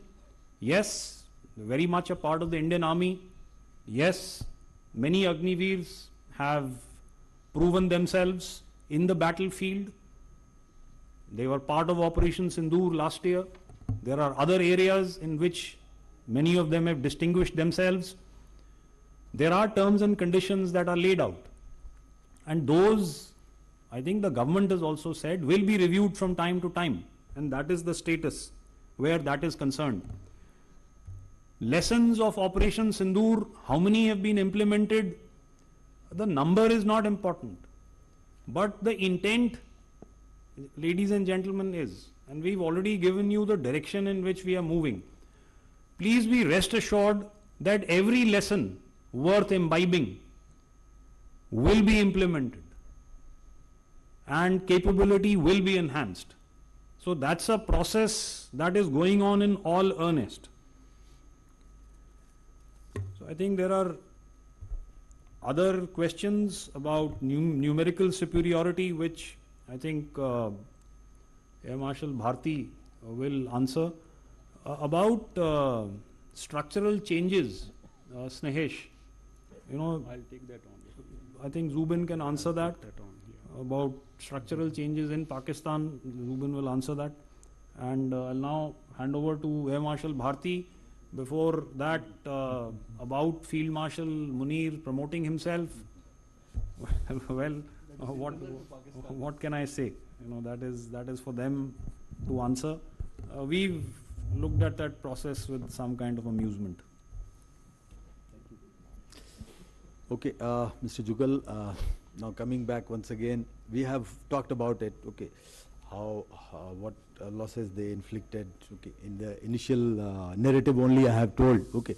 So there is nothing more that I would like to convey. We have conveyed it enough. I have conveyed it on the 11th of May 2025 itself. Even the Chief of Air Staff on few occasions he's conveyed that. So I don't think it deserves any more comment, because any comment, okay, on the effectiveness or the absence of it, okay, will be advantage the other side. So let them think whatever they want to think, suits us, because only we know the ground reality. So, and we won't like to give them that advantage of giving a feedback, because nobody gives us that advantage of a feedback. In fact, no, world over, no adversary gives advantage of a feedback to the other side. So we won't like to give that. So let them think whatever they think. Okay, and as I said, we know, and we know the ground reality, and ground reality I have already articulated earlier in my response. So I'll leave it at that. Now, BrahMos, high cost, what are the alternate options? Okay, we are in an age wherein we need to invest in our capabilities. That is not shying away from the fact that yes, we need to look at the other spectrum also. So we are in an age wherein you need to have high cost niche technologies, maybe limited numbers, okay, aircraft, missiles, okay, come in that bracket. And we also need to have low cost, small form factor and mass numbers. So that is where we are working in the present generation. So both are required. So BrahMos, even other systems which are of high cost, it has got its place in the strategy that we have. So you cannot replace that with a low cost drone or a loiter munition or a counter US system. So everything has its place, and it is only a combination of the two that will give us the results. Because if you see the low cost systems, the drones, the other US systems, okay, at times, at best it can give you, okay, continuous harassment, some targets, but if you want a decisive result, then it has to be a pulverizing effect on the target. And that pulverization can only be brought in by these high-end weapons with which has got the potential to bear maximum amount of explosive on the target. So that we cannot do away with it. And BrahMos, I mean, it is indigenous. So we should be proud of it, and I mean, it has stood the test of time. So it is something that we need to encourage, and something we need to be very proud of. All right, so that is for BrahMos, and many other indigenous systems which are in the pipeline. Okay, there are a lot of them. And you would see in the coming, I would say, 1.5 to 2 years, there will be a lot of other indigenous weapon systems which will be on the horizon and we would have inducted. So that is a huge plus for us. Lessons implementation कितना बाकी है ये तो हमारे colleague general Rajiv ने already cover किया है. मैं थोड़ा सा इसके ऊपर बस इलाबोरेट करना चाहूँगा कि इट्स ए कंटिन्यूस प्रोसेस. ये नहीं कह सकते कि सिंदूर के बाद ही हमने कुछ इस पे इम्प्लीमेंट करना शुरू किया। जैसा कि पहले मैंने कहा कि ये कंटिन्यूसली हम लोग इवैल्यूएट करते रहते हैं कि हमारी ट्रेनिंग कैसी है, हमारी इक्विपमेंट कैसी है, हमारी रेडीनेस कैसी है। So even before Sindoor we were filling wherever we felt the gaps, and post Sindoor also that's a continuous effort. And उसके बाद दो questions आए, related questions I would say. एक थे कि acquisition strategy क्या है, and thereafter some priority areas of IF strengthening its capabilities, okay, acquisition strategies. So दोनों related हैं.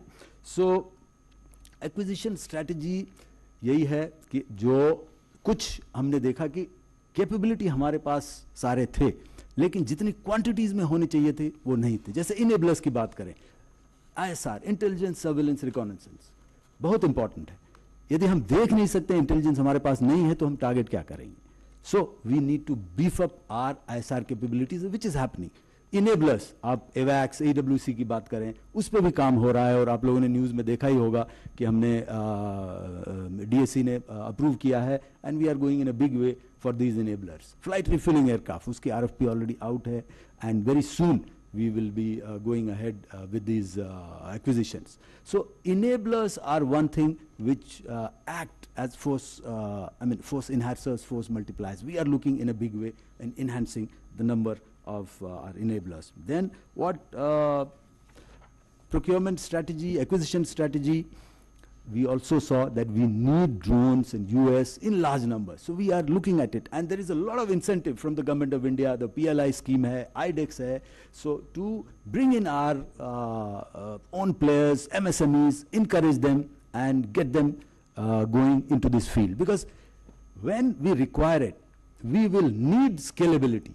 क्योंकि आज हमारे पास कुछ numbers हैं, 5,000, 10,000 जो भी हैं, जब जरूरत पड़ेगी तो उसको हमें स्केल करना पड़ेगा, स्केल अप करना पड़ेगा, week to week, day to day. So that capability has to, and the capacity has to come to our industry. We are looking at that aspect, at the aspect of enhancing the capacity of our industry when we need it. So that is one acquisition strategy which we are looking at. Counter US, very big player in this, because whatever came from the other side, we were prepared for it and we were able to neutralize that. So counter US, to build on hard kill, on soft kill weapons systems, we are looking in a big way to enhance this grid and make it as robust as possible. And space-based assets he has already spoken about. Priority areas, we have made a long-term vision for Indian Air Force, which you all will be aware of. And SCON strength, yes, is low. We are looking at seriously at enhancing this strength. And if you realize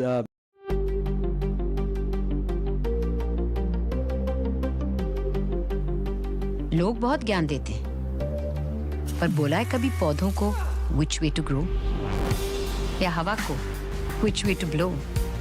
बोला है कभी पानी से बिल्कुल चुप, या आसमान को change your look? बोला है कभी धूप से इतना मत चमको, या पत्तों को इतना भी मत उड़ो। जब नेचर ने तुम्हारी नहीं सुनी, तो मैं क्यों सुनूं? तो मैं क्यों सुनूं? बैन द ज्ञान, बैन द ज्ञान, बैन द ज्ञान।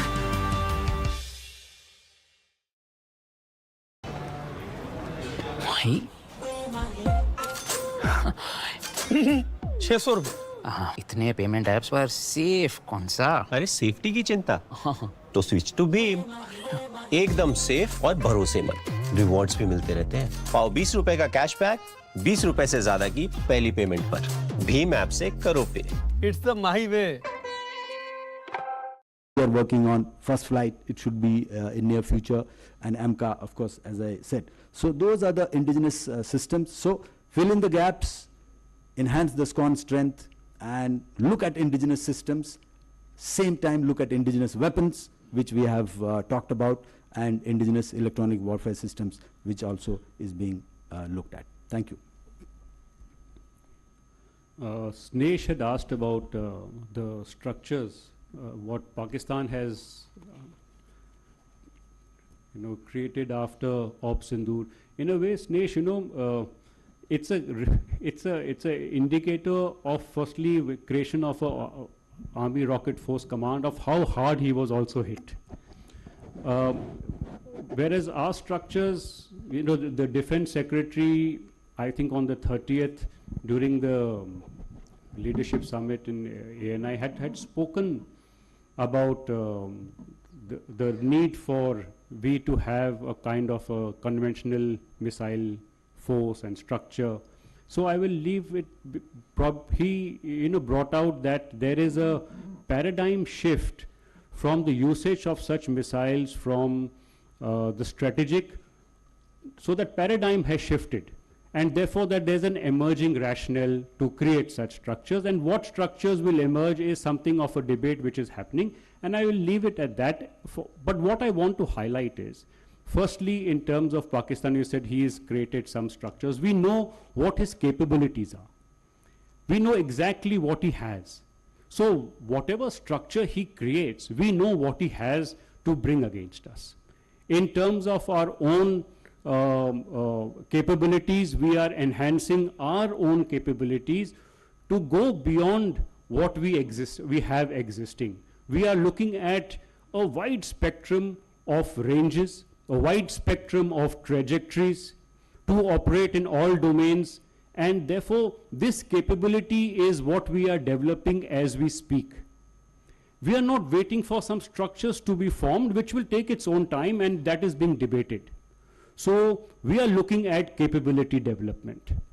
And in terms of the usage and employment of such vectors is very important. I want to highlight that two important doctrines are being looked at in this regard. And one is a joint ISR doctrine and a joint targeting doctrine. And both are very critical in this domain to employ such vectors when we bring it into a more optimal and effective way. And we have a very effective delivery system. The enemy knows that we have potent force currently held with us, and in the future, you've seen some trials also from DRDO which have happened in the recent past.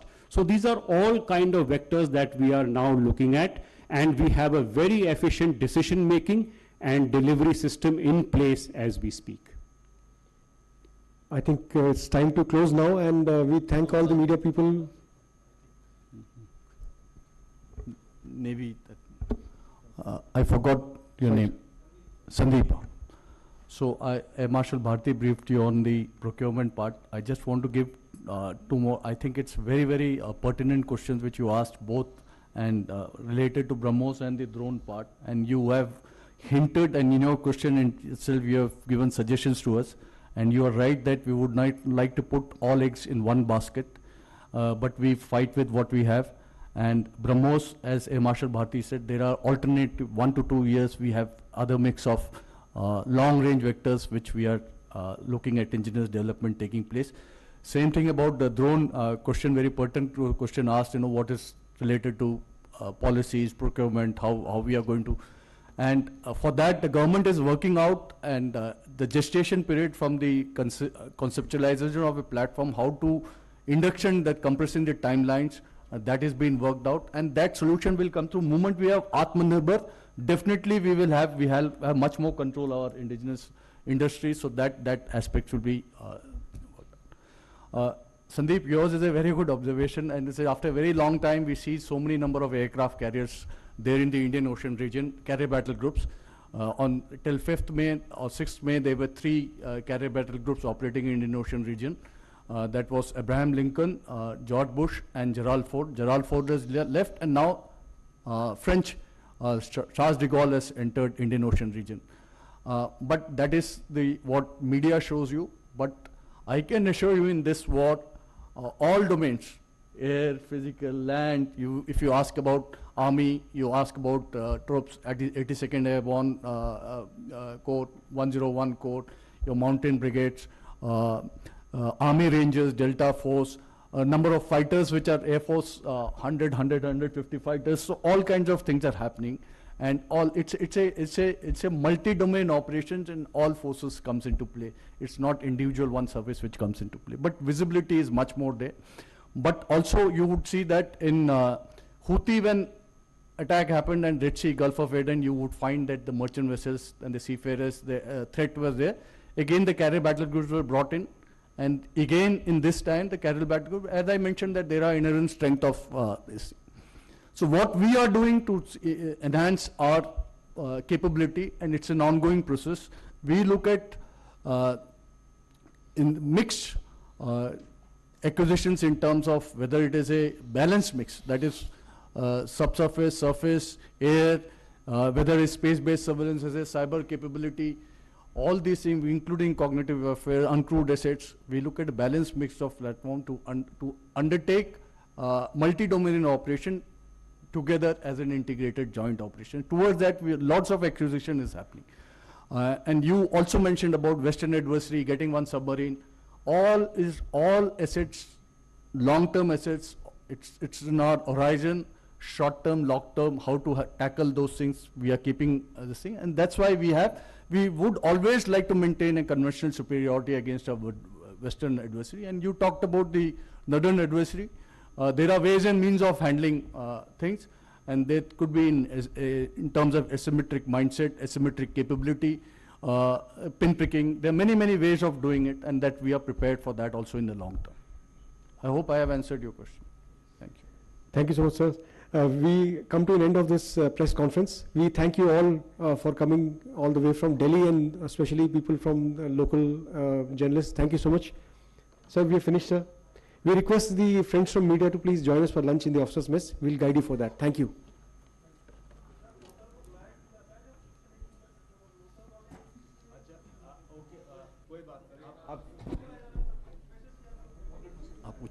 नहीं, मैं हमने कई बार बताया बीच में कि local जो बोलना चाहते हैं, बट नहीं आप बैठिए, आप जितने लोकल लोग हैं आप प्लीज अपने क्वेश्चन पूछ सकते हैं. बैठ जाइए प्लीज. एंड कोई बात नहीं, लोकल मीडिया कितने हाथ खड़ा कीजिए, तो उसमें से 4 लोग प्लीज डिसाइड कर लीजिए और पूछ लीजिए. आई थिंक 29 काफी देर से आप हाथ उठा. आप पहले शुरू कीजिए, आपसे शुरू करते हैं.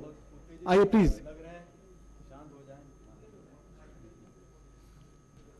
सर, मैं Lokesh Chaudhary, network 10 TV channel से.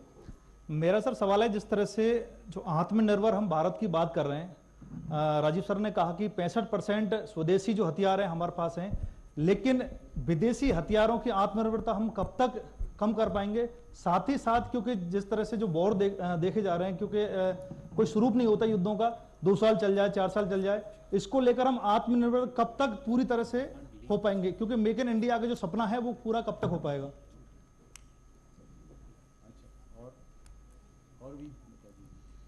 हाँ जी, आप पूछ सकते हैं. 29 काफ़ी देर से. Hello sir, my name is Harsh. I am from my संदेश इंटरनेशनल मैगजीन. सर, हमारी मैगजीन की टीम जो है गांव-गांव जाकर जो है शहीदों के परिवारों से मिलती है, और जहाँ पर हमको देखने को मिलता है कि वहाँ के युवाओं में सेना के प्रति एक अलग जुनून और सम्मान है. तो मेरा क्वेश्चन आप चारों से ये है कि भारत की सैन्य शक्ति की सबसे मजबूत नींव हमारे गाँव से भी है और वहाँ के युवाओं से. एक तरफ भारत जहाँ तेजी से डिफेंस सेक्टर में आत्मनिर्भर बन रहा है, लेकिन क्या अभी भी कुछ ऐसी क्रिटिकल डिफेंस टेक्नोलॉजीज हैं जिनमें विदेशी डिपेंडेंसी भविष्य में चुनौती बन सकती है? और मेरा सेकंड क्वेश्चन ये भी है कि क्या सरकार की कोई ऐसी योजना है जिसमें ऑपरेशन सिंदूर जैसी शौर्य गाथाओं को जवानों और शहीदों के गाँव तक पहुँचाकर युवाओं को आत्मनिर्भर भारत और राष्ट्र सेवा दोनों के लिए प्रेरित किया जा सकता है? Thank you. सर, मैं योगेंद्र. सर, मेरा नाम Mahavir Kumar Soni, Bharat news T prime से और थॉट्स ऑफ इंडिया से. मैं ये पूछना चाहूँगा सर, ऑपरेशन के दौरान सबसे कठिन क्षण कौन सा था और भारतीय सेना ने उससे कैसे पार किया, और तकनीक और आधुनिक उपकरणों ने इस मिशन की सफलता में क्या भूमिका निभाई? साथ ही इस ऑपरेशन से मिले अनुभवों को भविष्य की सुरक्षा चुनौतियों के लिए कैसे इस्तेमाल किया जा रहा है, और आज के दिन आप अपने जवानों और देश की जनता को क्या संदेश देना चाहेंगे? सर, मैं योगेंद्र शर्मा, जन टीवी से. मेरा सवाल यह है सर, शब्द शक्ति कमांड में पहली बार जेसीसी करा रहे हैं, तो सर इसका क्या मकसद है, इसको चुना? एक दूसरा, बांग्लादेश बनने के बाद पहली बार पाकिस्तान और बांग्लादेश की वॉर एक्सरसाइज हुई, तो क्या भारत के लिए बांग्लादेश भी एक चुनौती की ओर है? आपसे रिक्वेस्ट है आप ऑपरेशन सिंदूर से संबंधित क्वेश्चन पूछें, और क्वेश्चन हम शायद ना ले पाए। सर मेरा नाम मोहम्मद मोइन है, मैं एबीपी न्यूज़ चैनल से हूं। ऑपरेशन सिंदूर के दौरान भारतीय सेना ने आतंक के अड्डे को तबाह किया, पूरे देश को भारतीय सेना पर गर्व है। लेकिन पाकिस्तान को जिस तरीके से तमाम दूसरे देशों का सपोर्ट मिल रहा है, अगर उसके बाद वो पहलगाम जैसी कोई घटना करने की हिम्मत करता है या भारत की तरफ आंख उठाकर देखता है, तो हमने ऑपरेशन सिंदूर के बाद अपनी तैयारी किस तरीके से और बढ़ाई हुई है। मेरा सवाल दो है कि देशवासियों को क्या भरोसा दिलाना चाहती है इंडियन आर्मी और उनसे क्या एक्सपेक्टेशन है, और दूसरा ये कि पाकिस्तान और पूरी दुनिया को हम क्या मैसेज देना चाहते हैं ऑपरेशन सिंदूर के बाद। सर एक क्लास आई थिंक हम लोग कंफ्यूज हो जाएंगे, इतने सारे सवाल एक साथ। सर एक सवाल। ठीक है, सर मैं सचिन हूँ, दैनिक भास्कर डिजिटल से। मेरा सवाल आप ही से है सर। आपने कहा कि एडवांस मीडियम कॉम्बैट एयरक्राफ्ट पर हम काम कर रहे हैं, लेकिन उसको आने में 2030 के बाद का समय लग जाएगा लगभग। उस गैप को फिल करने के लिए क्या भारत सुखोई 57 रूस से खरीदने में विचार कर रहा है, या 5th जनरेशन का कोई और विमान, कोई डील, कोई बातचीत चल रही है? क्योंकि पाकिस्तान ने भी अभी चाइना के साथ 5th जनरेशन विमान पर समझौता किया है, इस तरह की चर्चा भी है।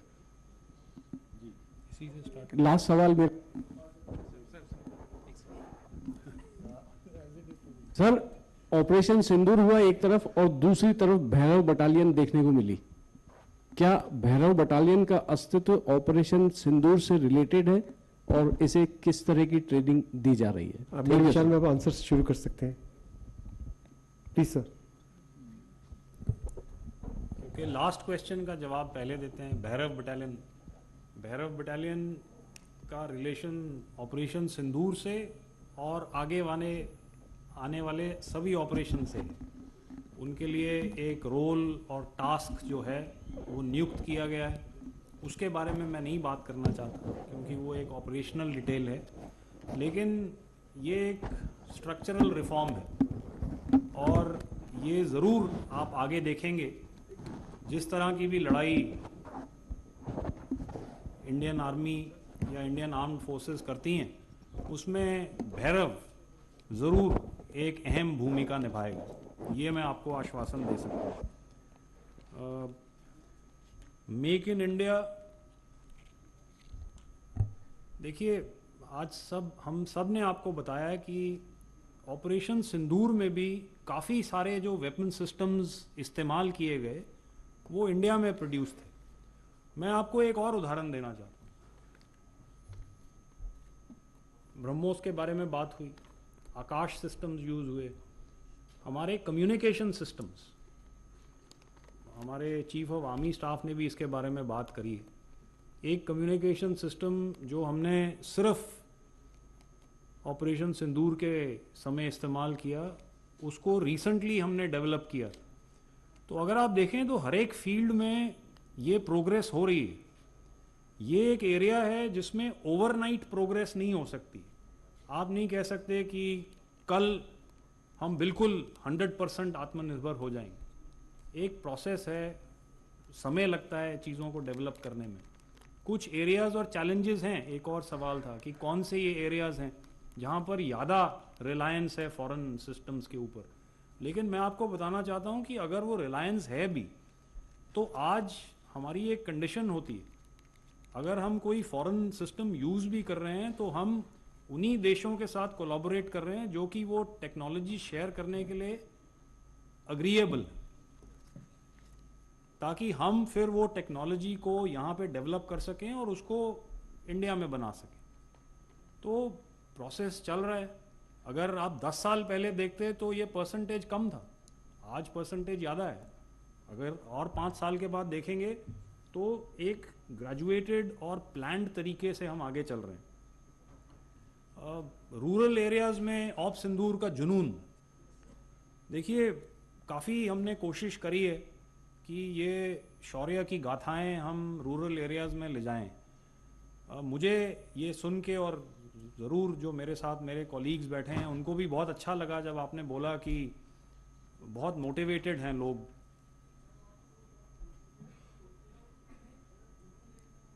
हाँ, सो हमारी पूरी कोशिश रहती है, और ये हमारा स्ट्रैटेजिक कम्युनिकेशन डिवीज़न आर्मी के लेवल पे, ट्राई सर्विस लेवल पे, ये पूरी कोशिश हम करते हैं कि हम ये जो शौर्य की गाथाएं हैं इनको रूरल एरियाज़ में ले जा सकें, ताकि लोग और मोटिवेटेड हों कि हमारी आर्म्ड फोर्सेस को ज्वाइन करें।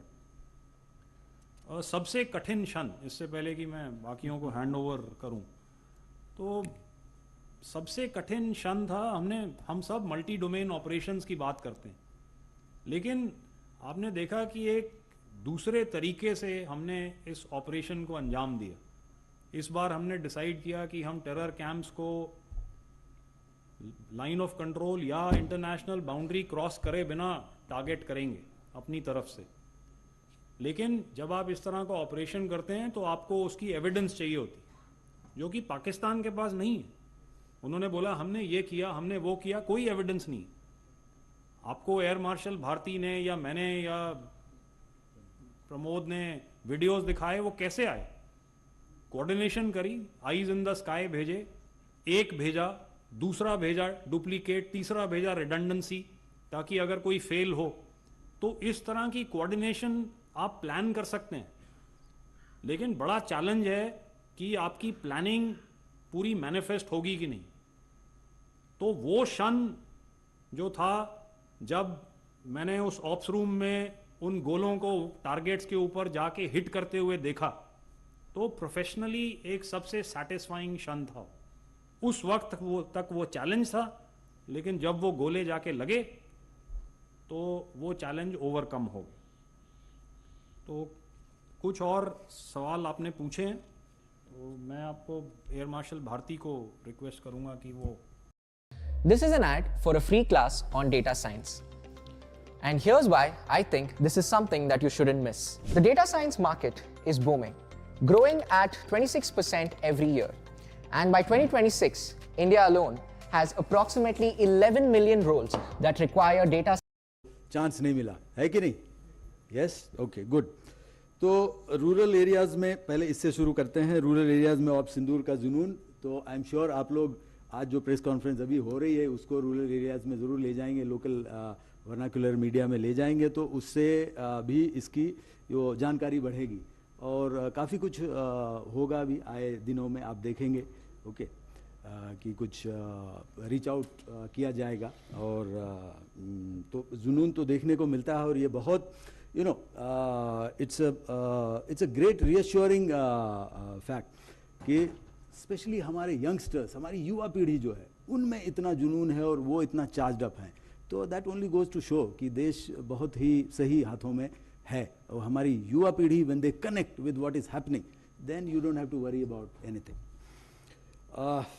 पहला सवाल जो आया था, आत्मनिर्भरता कब तक डिपेंडेंट रहेंगे विदेशी सप्लाईज पे, तो उसका सीधा सा जवाब ये है कि जब तक इंस्टेंट खतरा हमारे पास, हमारे सर पे रहेगा, उसके तो हमें जो भी आए पड़े वो करना पड़ेगा हमारे देश की सुरक्षा को सुरक्षित करने के लिए। तो टेक्नोलॉजी बहुत बहुत तेज़ रफ्तार से आगे बढ़ रही है, चाहे वो क्वांटम कंप्यूटिंग हो, एआई हो, या सिक्योर चिप्स की टेक्नोलॉजी हो, तो हमें कैचअप करना है। और ये तो हम ये नहीं कह सकते कि हमें जो हमारे पास नहीं है उसको हम कहीं से नहीं लाएंगे, वो कैपेबिलिटी नहीं रखेंगे, क्योंकि दुश्मन आपके लिए वेट नहीं करेगा कि आप पहले वो कैपेबिलिटी लाइए, सिक्योर चिप्स लाइए, बाहर से अपनी कैपेबिलिटी बिल्ड कीजिए, तब हम आपको अटैक करेंगे।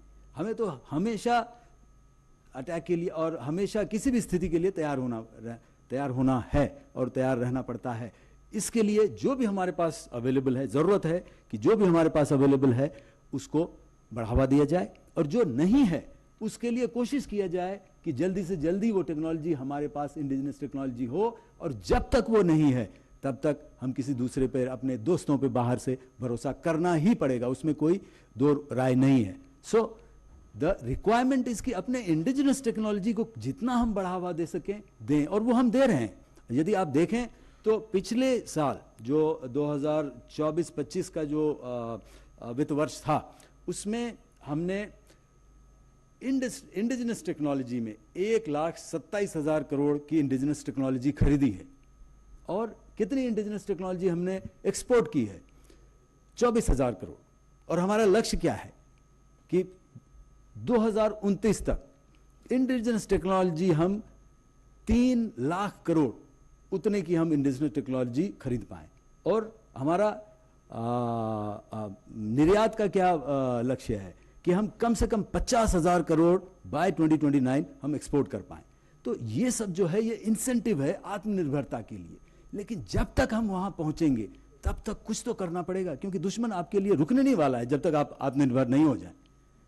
सो उस गैप को भरने के लिए हमें विदेशी सप्लाईज पे, अपने विदेश के दोस्तों पे निर्भर करना पड़ता है। और चुनौती मैंने अब कहा अभी, certain newer technology, secure chips, AI, quantum computing, secure communication, data link, that's also is a challenge on which work is going on. सबसे कठिन समय कौन था? हमारे मित्र जनरल राजीव ने ऑलरेडी ये आर्टिकुलेट कर दिया है। ओके, लेकिन मैं ये मानता हूँ कि हमारी, देखिए, हमेशा हम ये इवैल्यूएट करते रहते हैं, क्या चाहिए, आसपास क्या हो रहा है, हमें किस चीज़ की ज़रूरत होगी, क्या कैपेबिलिटी चाहिए।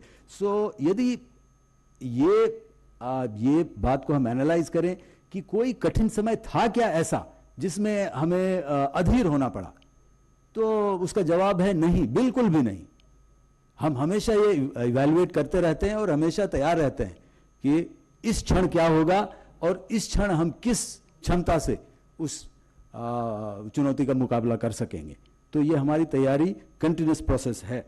सो as such there were no such movements as such. Okay, क्या संदेश देंगे?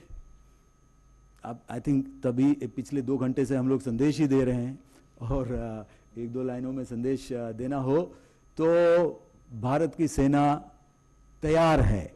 And as I articulated earlier, I mean, सेना में हमारी सभ्यता है वो इनग्रेन्ड है। और क्या है हमारी सभ्यता? Live and let live.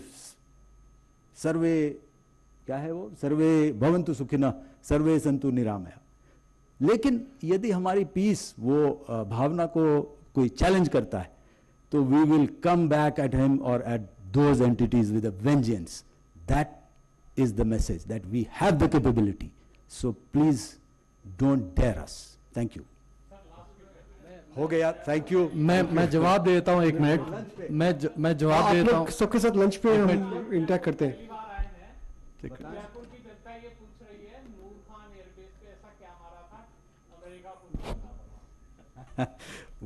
वो तो उन्हीं से पूछना पड़ेगा। मुझे जो कहना था मैंने तो कह दिया है ना? बाकी बात sir, thank you so much, thank you.